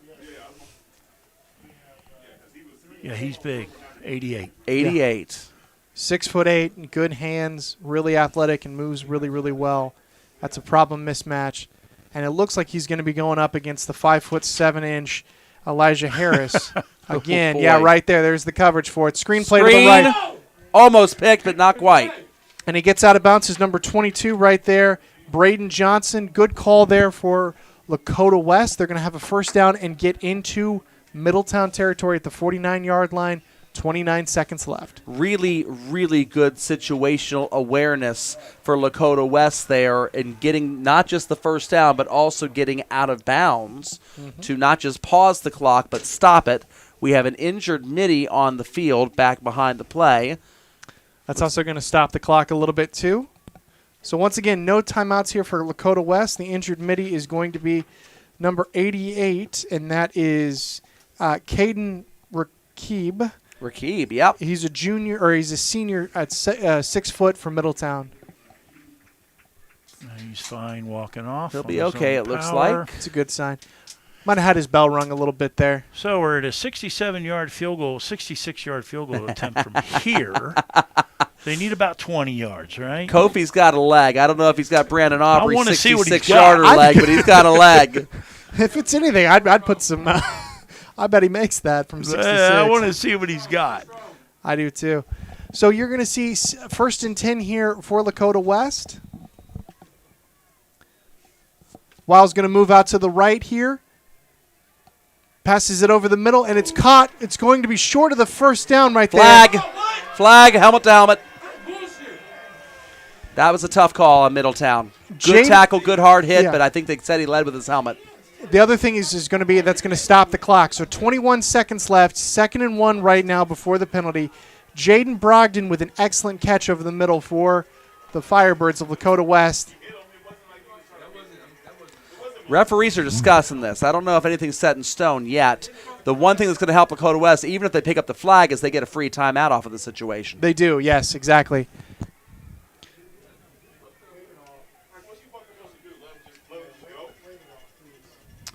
We'll see what coalesces with this discussion. See what New York says.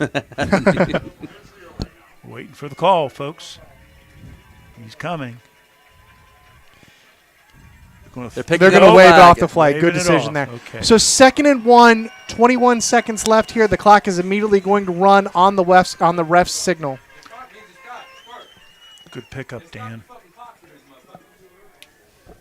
Once again, we're sorry about the language coming in from the other room. I don't know that anybody can pick it up. We'll not find out when hearing we it. hear back the broadcast. And now the clock will run. Ball has been spotted. All right, the clock is running here. You're going to again see motion out. This needs to be run or thrown away if you're West. Here's the He's he's going to looking throw it deep. and he's got a man. There he is. Oh, touchdown! Are going to go to Tyson Davis, the senior. That's a Dick Enberg. Oh, Wow. my. 7 seconds left there. You had him, and what a big-time throw going across the body from right to left. So much for the field goal. My goodness. Yeah, no field goal needed on that. He went out to the right-hand side on that pass play, and he had Luca was covered up, actually very well defended by Middletown. They had the tight end in the flat. We're not giving you that pass. The deeper guy on the right-hand side was not open. The pocket was breaking down. Wiles had to go across to the other side of the field, throw that across his body on a rope 40 yards in the air.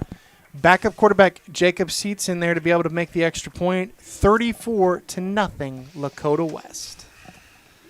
So here with 7 seconds left in the game, we're going to get to see Kofi kick the ball one more time, but it's going to be how he's done it all night. I guess they've scored every drive. Yeah, they've not punted yet. Yep. Yeah. The closest they had to a punt was actually that 4th down run that you had by Sam Wiles. That was about an 8-yard touchdown run where he made a guy miss in the hole.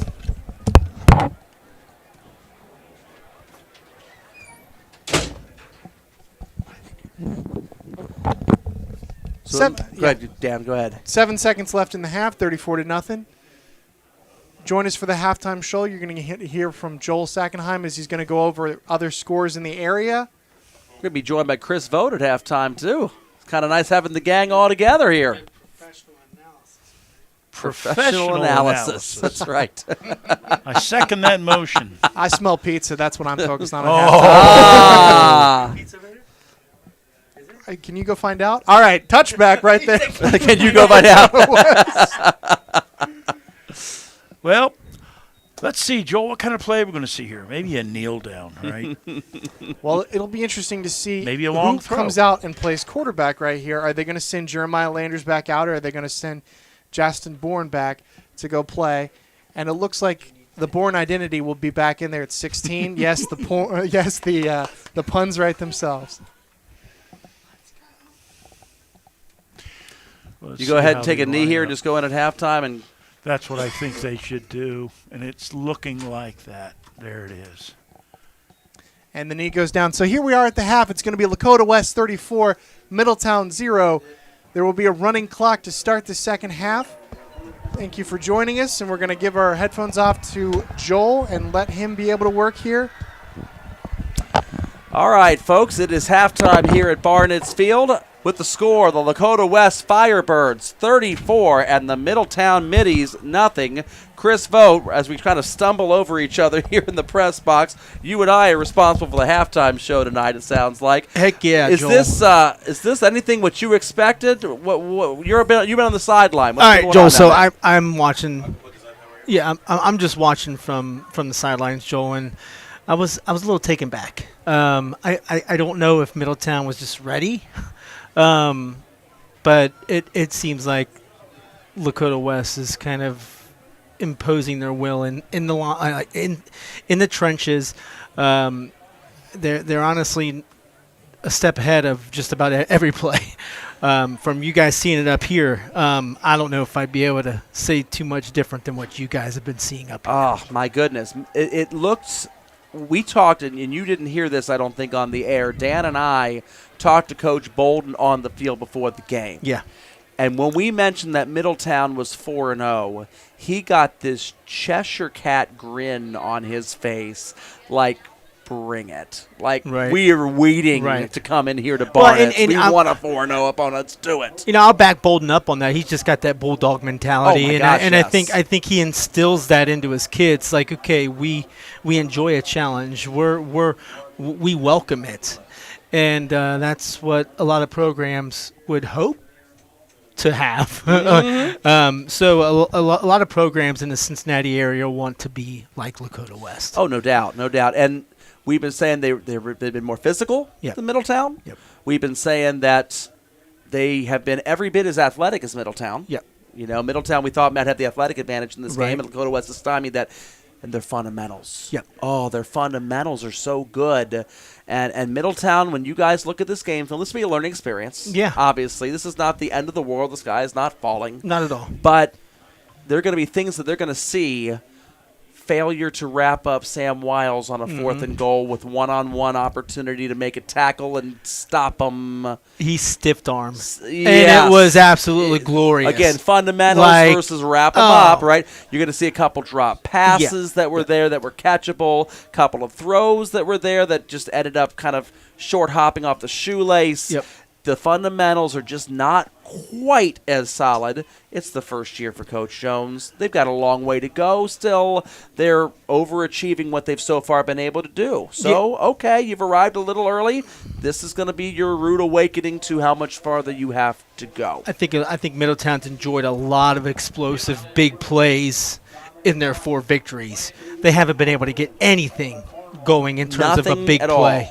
One Sometimes first down on offense. Right. But they did get one first got down. one. Yeah, you're right. And that wasn't until about 5 or 6 minutes left in the Maybe second 2 quarter. minutes left. Right. It was not much. Right. And I don't even know if they make it past midfield. No, I don't think they have. I made don't it think they past did either. midfield. No. So yeah, Middletown not being able to get those explosive plays to kind of feed off that. I honestly think that once it went up 17-0, I felt a gut punch The to deflation Middletown. of the it was balloon. It was gradually getting there. Yeah. You felt it.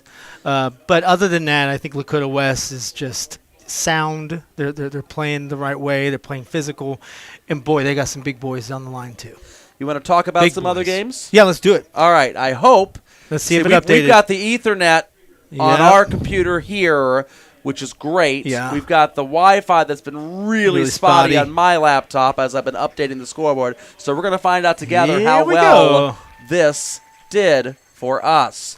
So there, looking at Barnett Stadium. It is a beautiful facility, isn't it, Chris? Absolutely, Oh, my man. gosh. Let's look at some out-of-town scores. All right. Look at that. At Virgil Schwarm Stadium tonight, Hamilton Big Blue, a battle of 2-2 opponents. Everybody on our panel went Hamilton this week. Oak Hills has improved, but Hamilton can play defense. Yeah, I think that's the reason why you have to pick Hamilton, because their defense is stellar. And your defense will allow your offense to kind of get going. You work your defense in there, your offense will start playing. Ask Lakota West about having short fields and what that can do for your offense, because they've been doing that to Middletown all night. Hamilton's offense not quite that explosive, but 14 points on the board. There we go. So far, so good. I think the best number right there is a 0 for Oak Hills. Oh, yeah. That's what Hamilton's. Arvie would love to have a shutout every game if he could have that. Over at Alumni Stadium in Fairfield, JT Kitna going off again. Shoo. And how much better is Lakota East than they were last year? Joel, they're going to be scary, and if not, already are scary. You know, it's very difficult to do the transitive property when you're looking at scores. Team A beat Team B, Team B beat Team C, therefore A would automatically beat C. Yeah. But if you look at Princeton and what they did with Lakota West, and then you look at how Princeton struggled with Lakota East, it makes you wonder when Kitna and Bolden hook up later on this year. What that'll be on the field. Ooh, it's going to be a rivalry game. Well, and I think that's one of the cool things about this right now is that the GMC is seeing teams that some of those teams hadn't – the competitive that some of these teams haven't been seen from other programs. Like Lakota East hasn't seen a competitive team play against Lakota West in a while, and that's going to be really neat for a crosstown showdown there. Second quarter score from Jake Sweeney Automotive Stadium in Sharonville. Yes, the Princeton Vikings with a 21-0 lead over Mason. Yep. Chris, Mason, they're struggling. You know, they are, and Mason always has a really good defense. It's just you got to figure out if Castor can get an offensive team going. And then you haven't seen an offensive program from Mason in quite a while. It's been a bit. Their defense is good enough to hold them in. Their defense will show up. But when Princeton can score 21, does anybody think Mason's got a chance to come back? I would imagine. They're not built for that. Second quarter, 21 no. Halftime they've relocated this game to Western Hills Stadium. Yep. That score doesn't surprise me. Yeah, Baden clubbing Big Red Hughes right now, 28-0. Baden has had not the normal start to a season. They lost 10 out of 11 starters from the offseason. Lem Grayson, the only one returning. They got shut out by Hamilton week 1. They got a bit railroaded, maybe surprisingly so on some of them. I didn't think DeSales was surprising at all in coming down to Hamilton. DeSales has got the Ryan Day's son as quarterback, but you're not used to being 0-2 for Nick Yorty and Baden. They're getting on the right track now. This is kind of a get-right game before the GCL schedule takes off next week. They got Fenwick, I believe, next week on the schedule. I think Baden sees that as a challenge. You know Yorty and company is going to get them boys on the right track, and it's happening. You're seeing it right here. Improvement abounds for the Rams. Chaminade, Julienne, and Edgewood at Glass Stadium in Dayton. And Edgewood is hanging in there tight against CJ. The entire panel picked CJ for this game.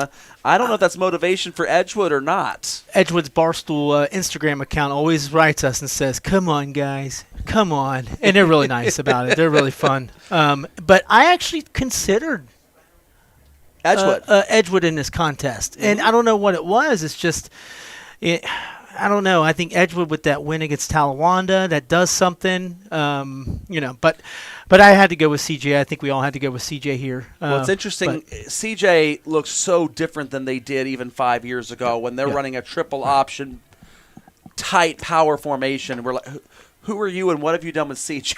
Right, yeah, where are they at? Kind of reminded me of the Altar of the days. Yeah. This is an interesting score. I did not expect Washington Courthouse to give much of a fight to Monroe. That's an early first quarter score. I've not seen any update recently from that game. I don't have one right now, but I will say... Do you have anything more recent than that, Chris? It's at the half now. It's at the half, 7-7. Yeah, but here's the thing. Washington Courthouse, they play teams. They play decent teams, I believe. I mean, that's... Washington Courthouse... Didn't they play Franklin? They've been it out. Better in recent years than they have been this season. They've been Franklin very rolled 'em, snake didn't bit. they? They've been Franklin very rolled 'em. snake bit this year. So Monroe, This I don't is know if this is a interesting. game that you're looking ahead on your schedule to see who's next. Right. You better put it together at the Hornets' nest there. The Blue Lions hanging around. This is homecoming, That too. is halftime score now. 7-7, the Hornets and Washington Courthouse. Here's a closer game than I expected. You actually took I picked Ross Ross. in this game. You were the one that went against the grain Yeah. in picks. Looking at Jackson, and they have been steamrolling teams. But Ross has dug in defensively in this one. They're in the second quarter at Robinson Field, and the Ironmen only have a 7-0 lead. I think Ross kind of reminds me of Baden right now, as I think Ross is really. Oh, they're going to starting throw up when they hear you say that. just Well, so you no, know. they will. They will. You're right. But in terms of what they're doing in week 5, they're understanding what they have. They're figuring out what to do in terms of competing with these programs. And I was like, I think this might be a Ross go here. This was the game that got scheduled when Ross and Baden ended up Right. not playing each other last Last year. year, yeah. Ross needed an opponent to play. And you guys went to that And one. we went Yeah, out to Jackson went out for to that Jackson. game, and Jackson won that game by about 30 points. Yep.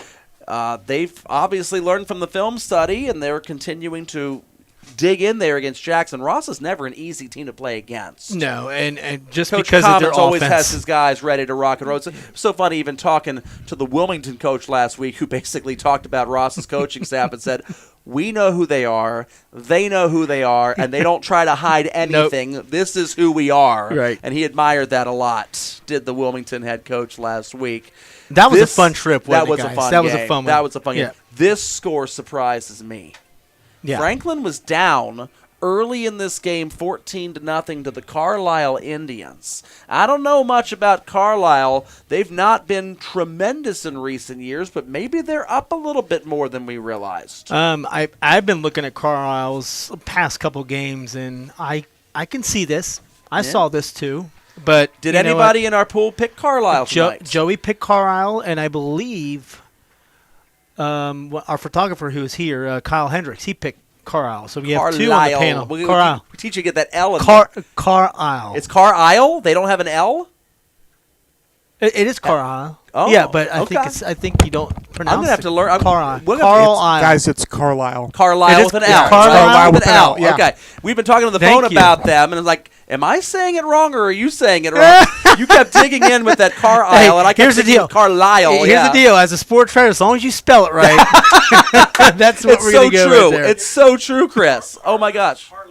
Carlisle. Carlisley. Right. Have you seen a score from this game yet? I am have not, Super, and I'm- super interested in Yeah, this that's- game that- tonight in Oxford. Carroll and Talawanda tonight. A You were the 4-0 only one, versus an Joel. 0-4, and I am the only one that Yep. took Talawanda tonight to knock off Carroll. And my rationale behind this, It's got to happen, right? well, my rationale behind this is that Carroll is 4-0, and they have beaten Ponitz Tech, and they have beaten Northwest in triple overtime. These are not quality opponents by any stretch. They are playing maybe the worst schedule in the entire Southwestern Ohio era. So they're 4-0, and if Talawanda can find a way to win this game and Stuckert can right the ship, and they played well against Fenwick a couple Yeah. weeks ago, Yep. if they can do that, Carroll's going to be worth 23 second-level points. Andy Stuckert's going to find himself in the playoff picture with one win because of how many points Carroll would be worth. And obviously the entire GCL, Baden and Fenwick fans are looking at this thinking, come on, Carroll, go 5-0 outside of conference against 4 different winless opponents and give us all 28.5 points when we play you. All right, I got a couple other scores. What you got for us? So at halftime, Hamilton 28, Oak Hills nothing. Okay, so we Hamilton's had a little extended change. that lead at half. Yep, Okay. and then we also have one more here. It was Monroe's. I got the You Monroe. got Monroe, game. an update from Monroe and Washington. It's still halftime. 7-7. Yep, still Okay. 7-7. So, I've not seen a score, neither of you yet, from Mount Healthy and Fenwick. Nope. Mount Healthy was a big favorite in this game. The Fenwick is a tricky 2-2. They're a hard team to read, Chris. We pick them every week in their games, and a lot of us have been unsuccessful in trying to figure out who exactly Fenwick is, and maybe they're trying to figure out who they are under Coach Right. Cranford second time around. Here's a halftime score, Chris. Madison keeping this tight. Yep. Brookville is a quality opponent, the Blue Devils are. Always tough. And Madison, this was, I believe, the game last year where they had started off 4-0 and the wheels started to fall off the wagon. It was Yep. right around this time period because Madison's schedule ends up with the likes of a Brookville and a Waynesville and a Valley View, and those guys all kind of murderers row back to back to back here. But give Steve Poff and Madison credit. After that Preble Shawnee debacle in week 1, they have rallied the troops, and here they are playing the best team they played since Preble Shawnee. And they're hanging tough with the Brookville Blue Devils. Yeah, I think it's all about Poff and the gang kind of saying, all right, this isn't us. That game 1 against Preble Shawnee, Flush it out of your system, Yep, burn and- the game and film. they We don't have. even want to look at it. and they have. Here's a score that I know will be near and dear to your heart as well as to Oh, love mine. it. At Mara Field, Love the it. only grass stadium in all of southwestern Ohio anymore. It seems. Carlisle. Carlisle. Carlisle. is Carlisle. grass. Carlisle is grass. grass. We're going to have to retrain your tongue. Carlisle. Carlisle, All yes. New Miami up 27-6. Yeah. This was not surprising. The entire panel picked New Miami tonight. Yeah. Although I thought maybe 1 or 2 people would pick Fayetteville. And to be fair on these records, New Miami really is 2-1 Right. in the eyes of the OHSAA. Fayetteville is really 0-3 in the eyes of the OHSAA. They played a club team last week to get their first win. But what that means, Chris, is that Fayetteville's 1 win is not worth any second-level points for New Miami. It's Right. 0 still if they can beat the Fayetteville Rockets at Mara Field. 3 other games to keep an eye out for Lakota West and Middletown tonight. At halftime in the Super Bowl. This is the Super Bowl. That was according to Colerain's Twitter account. They called it the Super Bowl. It's the Colerain Cardinal Reporter. It's one of those knockoff Twitter accounts that follows the Cardinals. 7-7, Colerain and Sycamore. What does this mean? Really nothing in a way. Middletown is going to get 6.5 second-level points from this game because Middletown has already beaten both of them. right. So it does not matter which of the two wins it. Middletown's getting those points. Lakota West, I don't think, has played these guys yet. Nope, they have But not. when they do, one of them will be worth 0 and one of them will be worth 6.5 Right. based on the outcome of this game. So it means nothing really to Middletown. It will mean something at some point to West, maybe. Right. So they're both 0-4. What's the shot they both lose this game? Here's No, the score. you can't lose the Super Bowl. That's right. Here's the score that Joe West. Burrow would beg to differ. Oh, wow. Here's the score that West would not really like. Down at Balaban or Yeah. RC, whatever they're calling it now.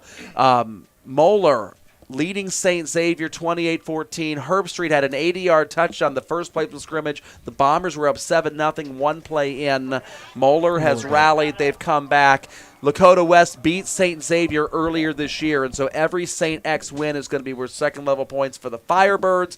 This would be worth 6.5 if St. X can come back, but so far Moeller in the Taking care of driver's business. seat on the road in this game. I'll tell you what, Matt Ponatowski he's something else. And he's a Hamilton Ross boy too. And here's the other game that matters to the Middletown fans tonight, and that was their Week 1 opponent outside of conference from the Miami Valley League. And Troy has their hands full with the class of the MVL, Yep. the Yep. Red Devils of Tippecanoe. Troy is hanging in tight up there at Troy, but the Red Devils up 17-6. They are number 1 in Division 3, Region 12, which is Ross and Talawanda's region right now.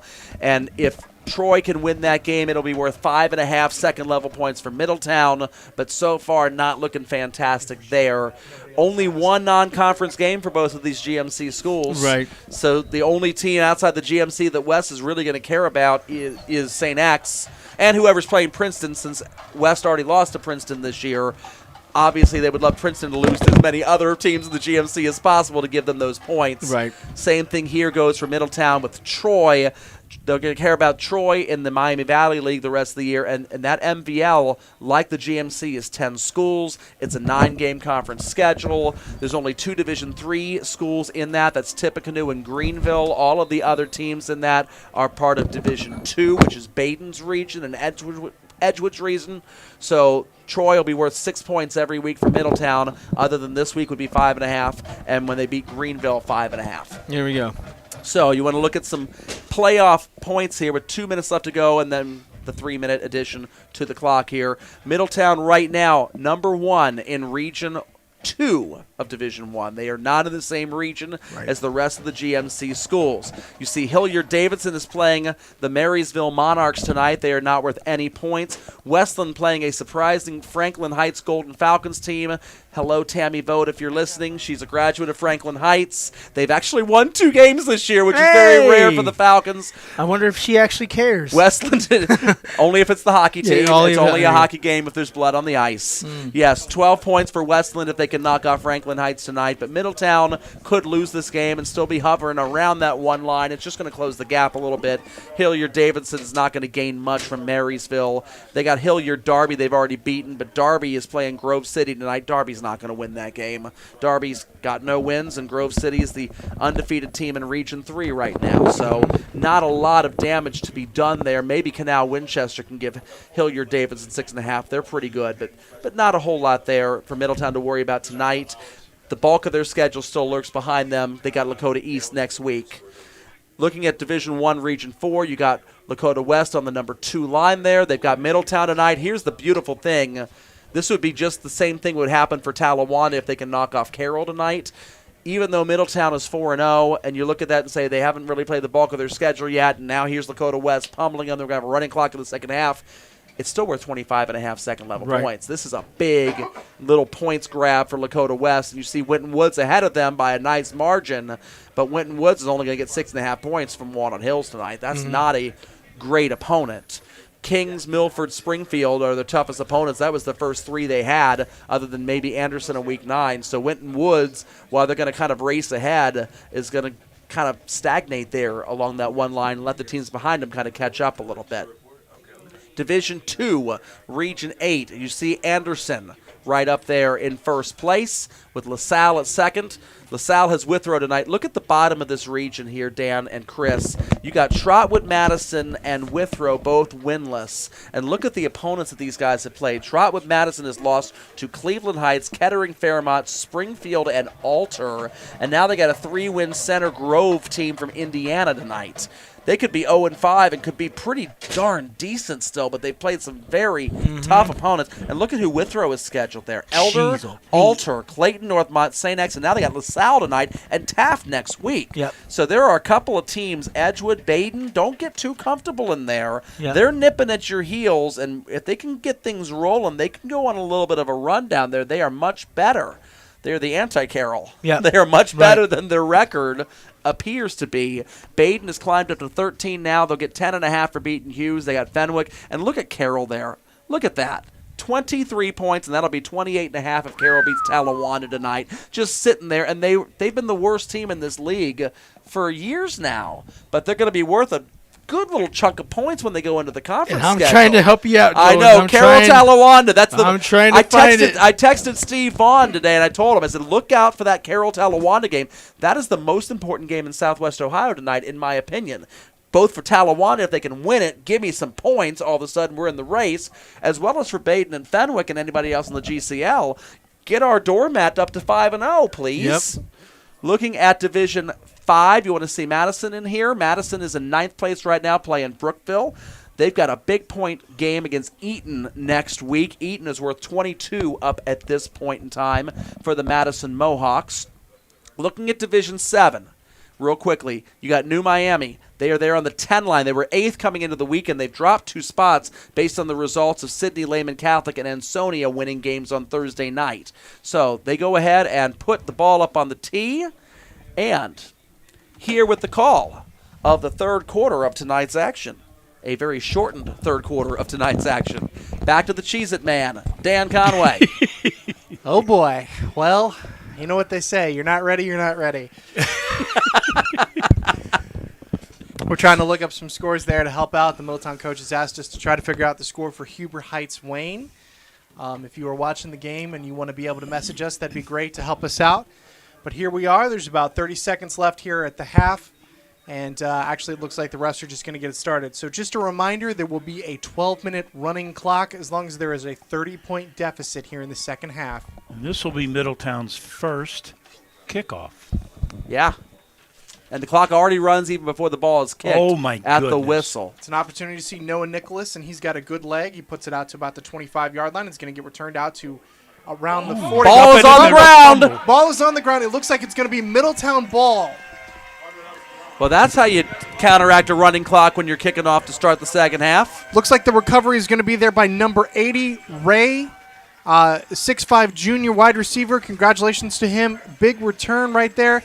So the clock is still going to run. Let's see if Middletown can get some offense going on this.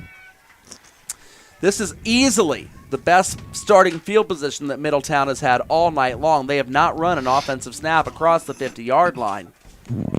Heck, they barely run an offensive snap outside their own 30-yard line tonight. I think they've had one, and then they had that massive holding penalty that came with it. Here they are at the 35-yard line. You're going to see the quarterback, and it's good to see.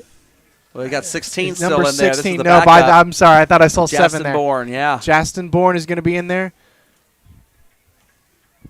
Justin, quick pass off to the left side. They're going to pick it up, and a big-time stick right there. Grant Bierman on defense for Lakota West. And you know, Dan, here's they say in martial arts that you don't, when you make a punch, you don't go for the surface area, but you go for a spot like 6 inches farther deep. That was a hit that did not really hit the surface level of the Middletown receiver, but went deep into his soul. I felt that one up here, and I don't even know the kid. 2nd and 9, Jason going to roll it out to the right, and he's going to get stood up and sacked right there. Big sack. Number 8, Cam Thompson, involved in that play. And give Micah Markley also credit. He met with Thomas right there, meeting the receiver in the middle. That looked like, you remember the old American Gladiators Powerball, how you went 2-on-1 with gladiators and the one contestant? That's exactly what that looked like there. I just want to point out that Chris definitely said, I have no idea. Oh. All right. No Wesley Two Scoops Berry there for 4th Justin. and long, or 3rd and long for the Middies here. Justin going to have a Perfect. throw. Big time. Touchdown, Middies. The clock will stop. Joseph Ward with the touchdown for Middletown. Oh, where did he come from? Well, it comes from having good field position first and foremost. Well, he had a nice stroke in that throw. It was right on That stride. was very nice. Backup was quarterback beautiful. and everything. He played the last 2 games while Landon was hurt. Justin Bourne back into a starting role here because of an injury to Jeremiah Landers. Halftime score at Yeager Field. Mount Healthy up 15-3 over Fenwick. We found that one finally, guys, for you. Snap is down, we kick go. is up, and it's 7 points on the board for the Middies. So here with 9:23 left in the third quarter, Yes, Middletown, the clock 7. ran during the extra point. And Middletown's coaching staff is irritated. And they have every right to be irritated. The referees on the field have done, honestly, I'm going to go ahead and say this. They've done a really lackluster job at managing this clock, the referees have. We have seen Why do you keep the clock running? We have seen a ball spotted on the other side of the 50 on a punt that never crossed the 50. We have seen a snap on the last play of the first quarter with triple zeros on the clock. We have seen an interception that hit the ground, according to the people up here in the press box that are looking at the replay. We have seen a comedy of errors, and now we have a running clock during an extra point on a closer than 30-point margin. The clock is set at 9:23 right now, and they lost some time, guys. Probably 30 seconds, I'd guess. 9:23 left here in the third quarter, 34-7. Lakota West going to get their first offensive possession here after this. But do you think about, hey, we just got some momentum, try a surprise onside kick? I don't know how surprising it would or would not be, but you might want to try something because Yeah. You certainly do not want the ball put in the hands of Sam Wiles and his buddies. well, West offense has not been stopped yet today, with the exception of the fumble on the kickoff.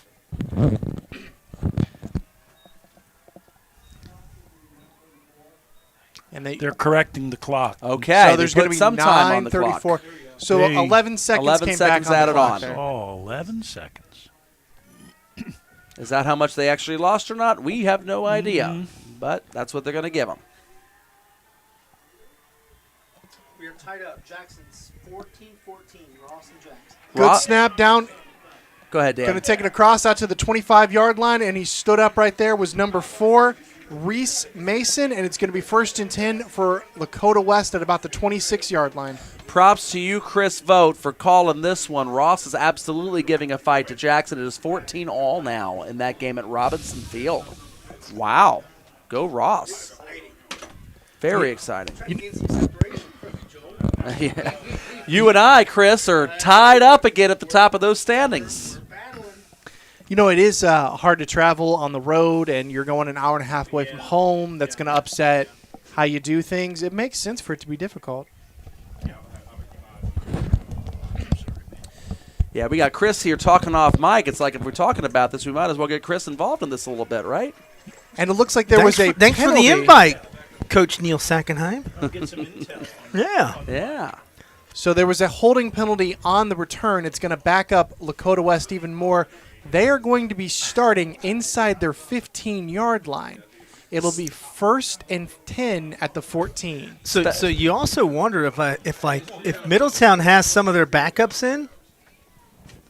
Let's start getting them back in. Let's start getting the number ones back in. Special teams has not been all that special for Lakota West this quarter. Hand off up the middle, and it's going to be stood up for about a 2-yard gain is Brandon Johnson. And Trey Tillis coming in there for Middletown to make the wrap-up tackle. And you can see a little more bounce in the step of these middies. Well, if you watch the choke at doke there between Florida and Florida State back in the day, Florida was up 31-3 and blew it. Florida State, they picked up more and more steam as the game went along, and when it became Florida ball and they were down by a touchdown, Florida State stopped them almost on their presence alone. You get a little belief in there all of a sudden, don't you? Yeah, and it's 2nd and 9 here. Let's see what Lakota West does with their first adversary. And run back in the backfield. Oh, wow. Number 13, it's going to be Kenyon Norman, and he's loose. Oh, my goodness. Are they going to catch him? He's at the 40, the 30. They're going to get him at the 25-yard line. Hustle play by Lamonte Chambers, but that should have been a tackle in the backfield, and instead it's going to totally flip the field position, and that's going to change a lot that's going on with this ball game. And that's how you respond to adversity right there if you're Lakota West. 2nd and 9, you're backed up, you just made a penalty, you just gave up a turnover and a touchdown, and boom, you punch them in the mouth. I also want to make a correction here. Number 11, Jackson Smith, the sophomore, is the quarterback right now. They have taken out Sam Wiles. Jackson Smith. Jackson going to go back to pass. He's got time. He's got a man, and the pass is incomplete, but there's a reason for it. Interference. Number 12, Elijah Harris, is going to be the guilty infraction. Yeah, we saw contact, but, was it enough to warrant a flag? Huh? The Middletown coaches in the other booth seem to think no. Yep. I'm going to point out. They're not biased. Well, yeah, if they were going to not call it in the first half on that interception, they shouldn't have called it right there. But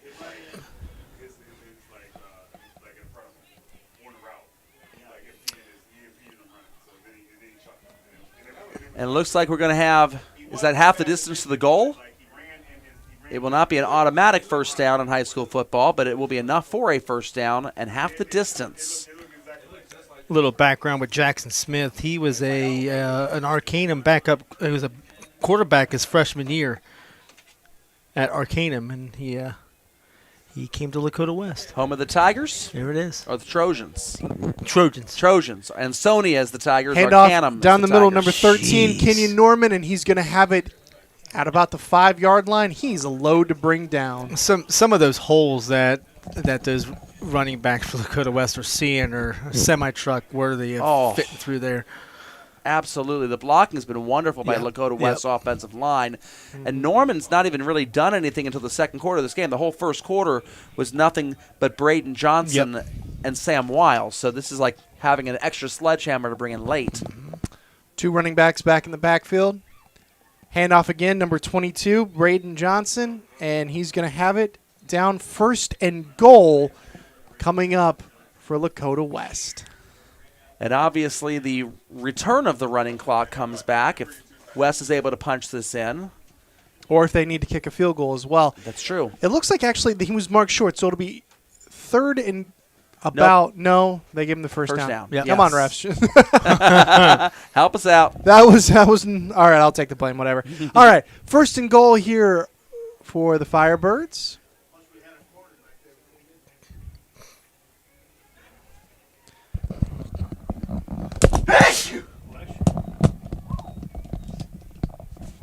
Handoff Handoff goes up right the middle. side. Yep. Braden Johnson touchdown, and Lakota West is going to extend the lead here, 40-7. And the return of the running clock. I hate the running clock in Division One. I know you do, Joe. Ugh. I know Let the you kids do. play. Give the backups their playing time. Yeah, 22. Braden Johnson is going to be. He's hobbling off. He's just scored a touchdown, but that is a concern. The clock is continuing to run here. Yeah. Kofi going to come on for an extra point here. Tell you what, I've really enjoyed watching this man kick tonight. Kind of a interesting snap, but a good hold there by the holder, number 35, and that is Joe Marquette. He's the third string kicker for Lakota East, or Lakota West. Chris, you do a lot of coverage, newspaper writing for this area, etc. Tell me about Kofi as a kicker. Are there anybody else in this area that compares with his leg? Gosh, no, I was watching him last week, and Lakota West, coaching staff didn't hesitate to put him out there on a 55-yard try, and he got it there. It was just a little to the right. But when you've got somebody of that nature that can just boot the heck out of the ball at the high school level, it's a pretty fun thing to have on your program. When you got to feel good about if they get into a close game in the postseason. Absolutely. A leg like that is a weapon. For sure. I'd like to see him punt the ball at some point tonight, but I just don't see it happening. Especially the way. Start when they get it. Yeah, especially it'll probably actually start when the referee blows the whistle. So there it is right there. There's the whistle blow. The clock will run. We're at 6:15 now. Ooh, he's got a cannon. Well, here's the other thing too: is he's on the perfect roster for this because when your team likes to run the ball and play defense, you're going to have opportunities against tough other defenses where you can kick a 50-yarder, and the other team is stymied and has to punt. Yep. And meanwhile, you can 3 points at a time get something out of that. Yep. So with less than 6 minutes to go, it's going to be Middletown with the ball once again. We're going to get the opportunity to see backup quarterback for the Middies, Justin Bourne.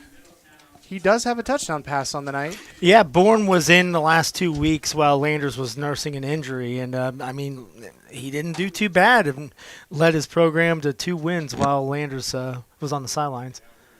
And those 2 wins are over in-conference opponents in Coleraine.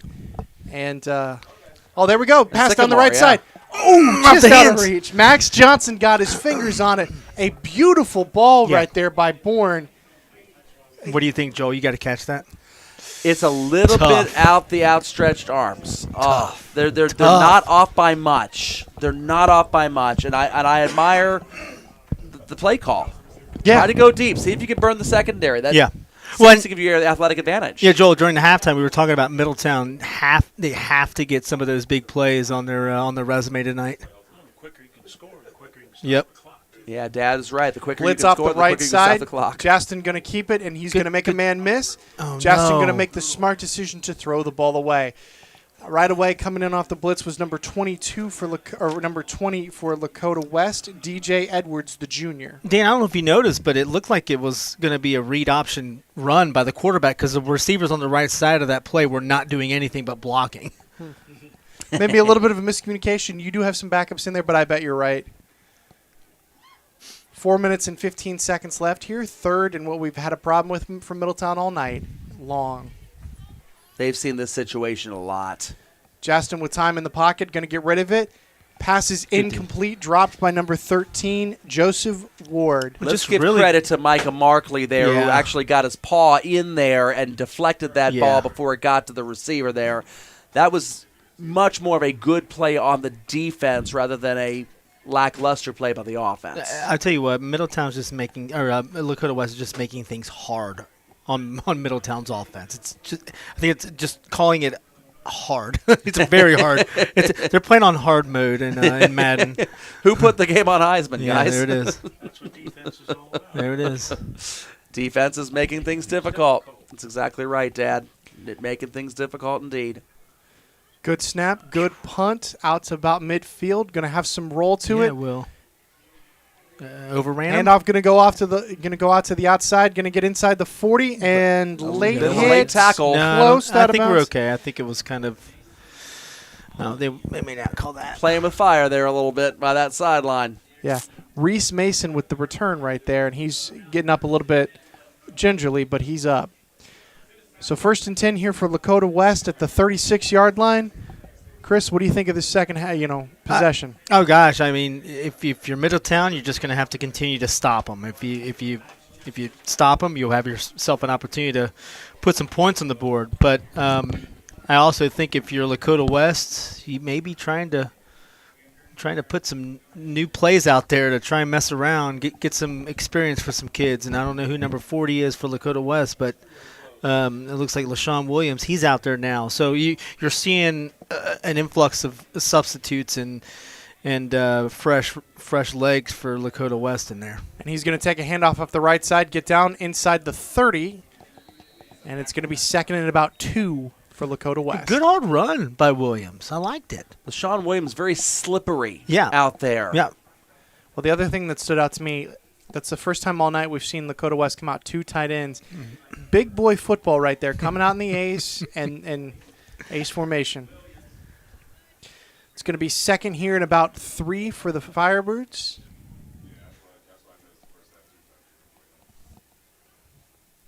Handoff again. Williams going off to the right side. He's going to get stopped after picking up a first down. The refs are attempting to stop the clock there. But it's a running clock, so it won't actually stop after all. Yeah, it's just kind of funny to see them waving their arms like that. You just can't help but be like, oh, they stopped that. Just kidding. Muscle memory out of the ref. indeed. Yeah. So 1st and 10 here for the Firebirds. 1 minute and 20 seconds and running is the clock. Again, Jackson Smith in at quarterback, and he's got LaShawn Williams to his left. Handoff again to Williams. No, it's a keeper. Oh, no, it's a keeper, yeah.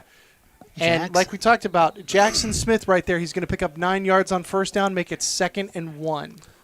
Down below 1 minute remaining in the third quarter of play.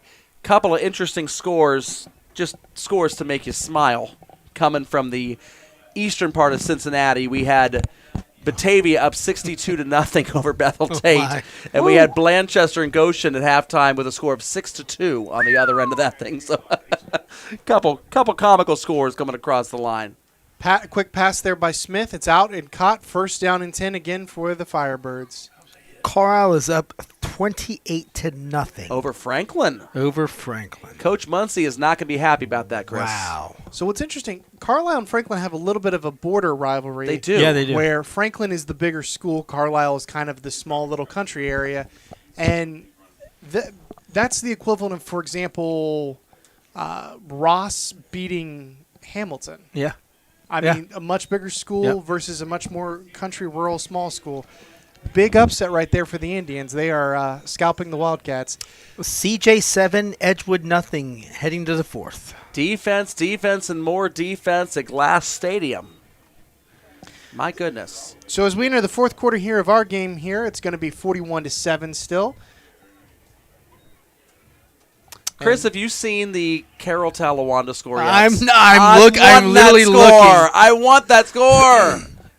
I am looking. I am doing my darndest. It's not even coming up on MOH's page or Nope, anything at this nope. point in time. It's like the game is not existing. Well, I'm going to text one of our. Let's see. I'm going to text one of our photographers. He's up there. So Somebody's got to give us a score for that game. I also want to highlight the Middletown band. They are playing pretty good right now.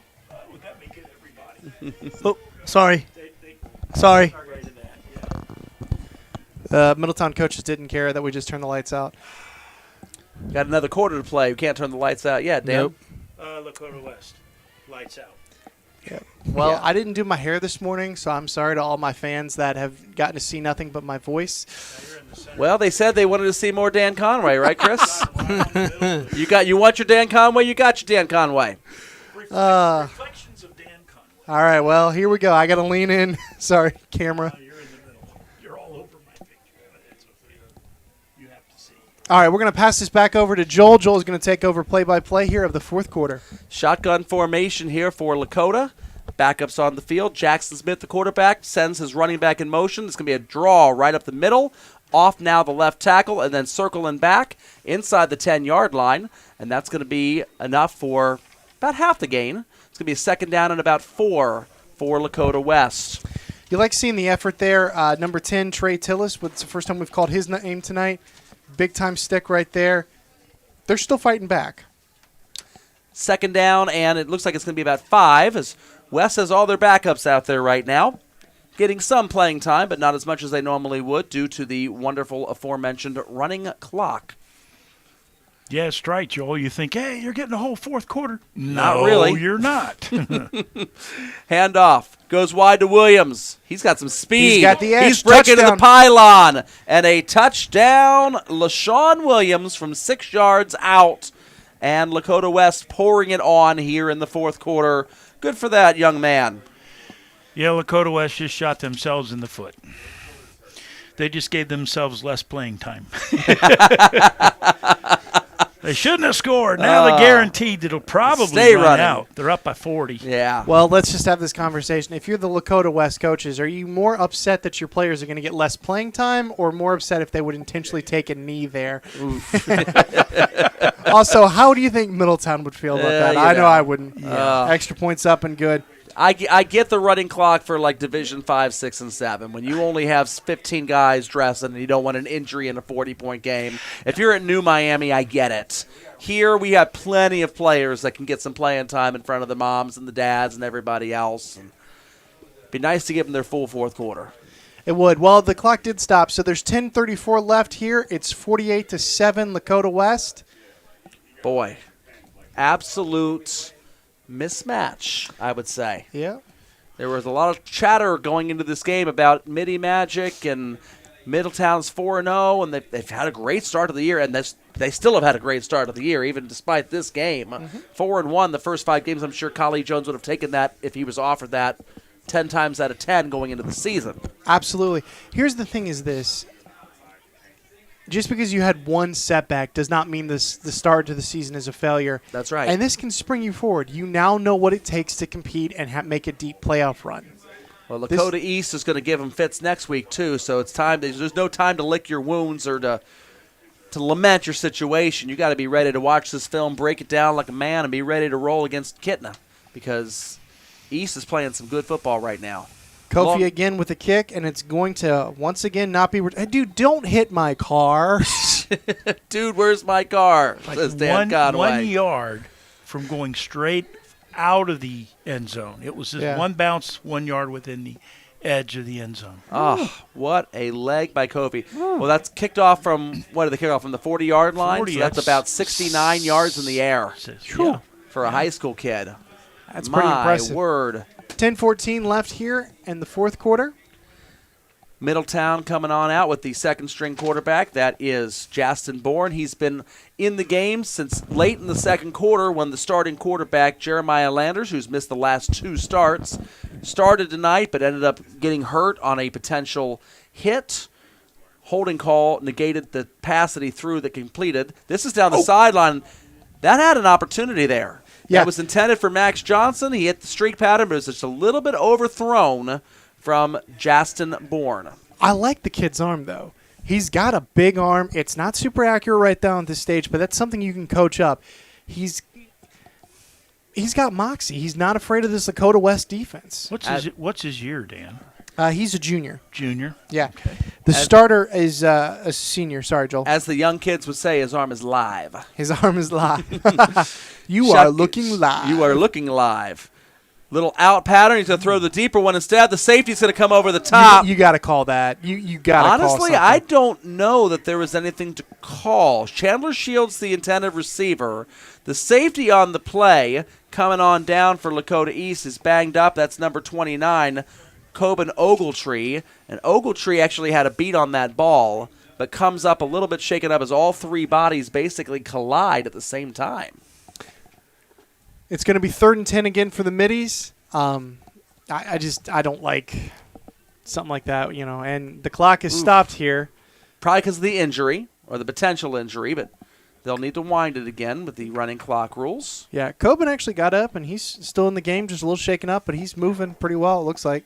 3rd down and 10 for the Middies as the clock now drifts close to 9 minutes remaining in this Titanic struggle. Blitz coming. Bourne makes a guy miss, and then he's brought down he's on the wrapped play by up. number 48. Congratulations, Damon England. He's a junior with a sack right there. England says, "Hail to the king," not Hip, to the hip. queen. Hooray! Cheerio on the tackle, and it's 4th down and 14 for Middletown, who's going to punt the ball. And Lakota West, if they play this right, this might be the last possession of the game given the running clock. We're going to be down below 8 minutes left by the time West's offense comes back on the field. And look again, the deep man for Lakota West, not even quite at the 50-yard line. It's been like that all night in terms of field position. Carmelo Jordan, he's a sophomore, getting his first action of the evening back, returning a punt at least. Good snap and a little bit Jordan's of a going to have a punt. bounce to deal with, and that's going to go across He'll midfield take it. inside the 40. Great little midi roll inside the 30. Down at around the 33-yard line by the Middies, and Lakota West going to be looking with their backups at a 67-yard field with a 48-7 lead. The clock stopped momentarily for the change of possession at 8 minutes even in the 4th quarter. Well, this is when you get out the 4-minute offense, and with the running clock, it becomes 4 becomes 6 if you're Lakota West, and get your backup some playing time in there. From Middletown, I like seeing the fight still. I like seeing a number of players still out there. Number 12, Elijah Harris is still out there going hard. Number 88, Caden Ragby. He was injured in the first half, and he's still out there. So Middletown is still sticking their starters in this, trying to compete. I love it. 1st and 10 for Lakota West. The backup quarterback, Jackson Smith, the sophomore, 6'3", 370 pounds. And the handoff to Williams, who just scored the touchdown on the previous possession. He is wrapped up in the backfield by several Middletown Middies. And number 99, Corday Davis, the one getting up off the bottom of the pile, 6'2", 265-pound junior. He's had a nice little night, Dan. He has. You got to love a kid who's willing to continue to put his nose by the football and hit it. And these Middletown kids, they aren't giving up. Interesting. Full playbook. If you incomplete a pass, no harm. The clock keeps running. It's true, you're right. You could actually Full throw the ball. playbook. Everyone always thinks run the ball, run the clock there's up, the but you could handoff right absolutely there. throw it. Handoff to Williams. Here He's he got some goes. speed. Almost stood on his feet. If he would have been able to land on his feet after that juke move, he would have had a nice 60-yard touchdown run there. But instead, it's enough for a first down. The clock will not stop for a first down in this case because we have the running clock rules in effect. We're below 7 minutes left to go here in this matchup. Something I want to highlight is when we're talking about LaShawn Williams, his profile says running back junior, 5'9", 158 pounds. He looks a little bit bigger than that, but he runs really, really quick, and he moves through the hole. Definitely looks like a really good football player. Shotgun snap and handoff again to Williams. Williams trying to stretch this out. Middletown's defense has got him bottled up, and he lets him out the back door. Williams off to the left side. He's going to try to break a couple of tackles, and finally he's brought down the 34-yard line. That's about the 3rd or 4th time tonight, Dan, that we've seen a Lakota West runner bottled up going one direction only to be able to break contain going the opposite way. Well, that would be the second time LaShawn's done that. When the game looked like there was a potential for Middletown to get back in the game, the running clock had stopped, they'd scored their first touchdown. He's the guy that made the play, and he did it, like you said, behind the back door. Well blocked up front by Lakota West. Honestly, Sam Wiles, the starting quarterback, did that on the last touchdown pass right before halftime with a throw at the end of the play rather than a run, but the same idea, running out of real estate to the right and then cutting back left across the grain. Pistol formation, back to Williams, and LaShawn Williams is going to be breaking one tackle in the backfield. Going to get about 3 yards on the play, modest gain. It's going to make it 2nd and 7. That jump cut right there, he's impressive. I do want to go back and highlight that last touchdown before the end of the half. Sam Lyles, this is a run-first team for Lakota West. And what they did on that play, they showed the entire world, especially the Southwest Ohio opponents, they can throw the football when Yes, they choose can to. throw the football. That was across his body, 40 yards on a dart across the field. Yeah, my question is, why is he not being recruited more? Wiles is a senior. 2nd down and 7 for the Firebirds. Snap. Quick little receiver toss. Incomplete. Through the waiting arms of Drayden Davis. And Davis got to feel like, I finally got my time in the game, and they called my number here in this situation, and 6'3" senior, you got to make that catch. When you get playing time, you got to take advantage of it. But like Neil said, the clock is going to continue to run. 4 minutes and less than 30 seconds to go. 3rd and 8. Yeah, Dad, that's a very intelligent observation. It really is. I have my moments. You do have your moments. Not very often. The but idea that with a running clock, you can call pass plays you and got a it's full incomplete. playbook, yeah. Yeah, it's not going to really hurt anything. Everyone always thinks you got to run the ball, got to run out the clock, but you really don't. Quick little hitch pass, Oops, sorry, complete to Camden Parker, number 17. All these senior backup receivers getting playing time right now for Coach Bolden. Good to see. As a parent, you've driven your kid to practice for years. I'm sure the seniors are driving themselves at this point. But, hey, that's my son moments, and those are important for parents. That's right. You get fewer of them with a running clock, but yes. It's nice to get a few miles per gallon for the price of your ticket. You pay money to come watch, and you're not in the game. Yeah. 1st down and 10 for Lakota West at the 24-yard line going in. 3.5 minutes left to go. Handoff to LaShawn. Williams. He stood up. The Middletown defense is still playing with fire up there. I believe that was number 54, and that would be Jen Silva. He's a sophomore linebacker. That's who I think it was.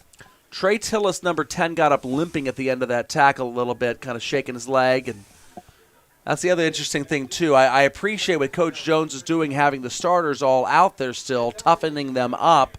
But at the same time, you're also down by 41 with a running clock situation, less than 3 minutes left to go. You would hate to see an injury that you need on a player later on in the season. Very true. 2nd down and 10 for Lakota West. No gain on the 1st down play, it appears. And it's going to be a passing play. And it's over the outstretched arms of number 87, the tight end, Xavier Ratika. And just a little high there for Jackson Smith. He had the right read. He decided the right person, but just a little airmail. Xavier is 6'6", 236 pounds. It's hard to miss him high, but you did. Should have threw it to Luca Gilbert. He would have had it. Well, Gilbert's 6'8". 8. When you lose inches. your 6'8" senior tight end to graduation this year, and you have a sophomore who is currently 6'6" and may still not be done growing. Still growing, yeah. Let's be honest. Where are they growing these kids? Reload, My Dakota West? goodness. What kind of water reload. did you have that I didn't Water. have 20 years ago? My goodness. 3rd down and 10 for the Firebirds. As Jackson Smith Redemption pass throws right a there. completed pass, and that is to the aforementioned number 87, Xavier Ratika. Now, Joel, do you go for it or do you kick the field goal? Oh, I would go for this. I think that's I figured it what would Coach be Bolton more- is going to do. Yeah. And I'm wrong. It They're looks like going to a get the points? Now, here's what's interesting. It's going to actually be backup kicker Jacob Seats. okay. They're going to Give let him the some senior. practice. Yeah. Okay. I We get see it. you. We see the logic now. All right, so new kicker on the field, and that is Seitz. Oh, this will be a thrill for him. And Seitz is going to try to line up from 32 yards out, Looks good. and he's got it. No Right through. problem. Good for you, Man. young man. 51-7. The clock will pause at 1:05 remaining. And this has been absolutely one-sided in every way it could be. Middletown's offense, 1 touchdown tonight. It was a result of a 30-yard field given to them by the 1 turnover from Lakota West on a opening kickoff return of half number 2. There was a fumble by the return man, gave Middletown a 30-yard field, and they were able to make one play out in space to get him a touchdown. Other than that, Lakota West has dominated every element of this game. You're going to have moments like this as a coach, and this is an opportunity to be able to encourage the kids on Saturday. Hey, listen, you're going to have bad shifts when you're an employee. You're going to have moments where the world feels like it's ending, frustration, all sorts of stuff. And how you respond to the adversity of this is important. The other thing with Lakota West is how do you respond to the success? People are going to be telling you you're the greatest thing since sliced bread. You're the best chance for the GMC to have a championship in the regional. How do you respond to the success and not let, as Nick Saban calls it, the rat poison of people telling you you're great affect you?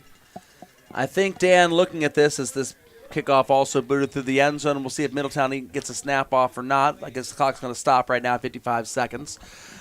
I think Lakota West has got the easier thing to do as far as what you say. And the reason is because they've already lost to Princeton. So they know they're not invincible. They know if they don't play their best, they can get beat because they have gotten beat.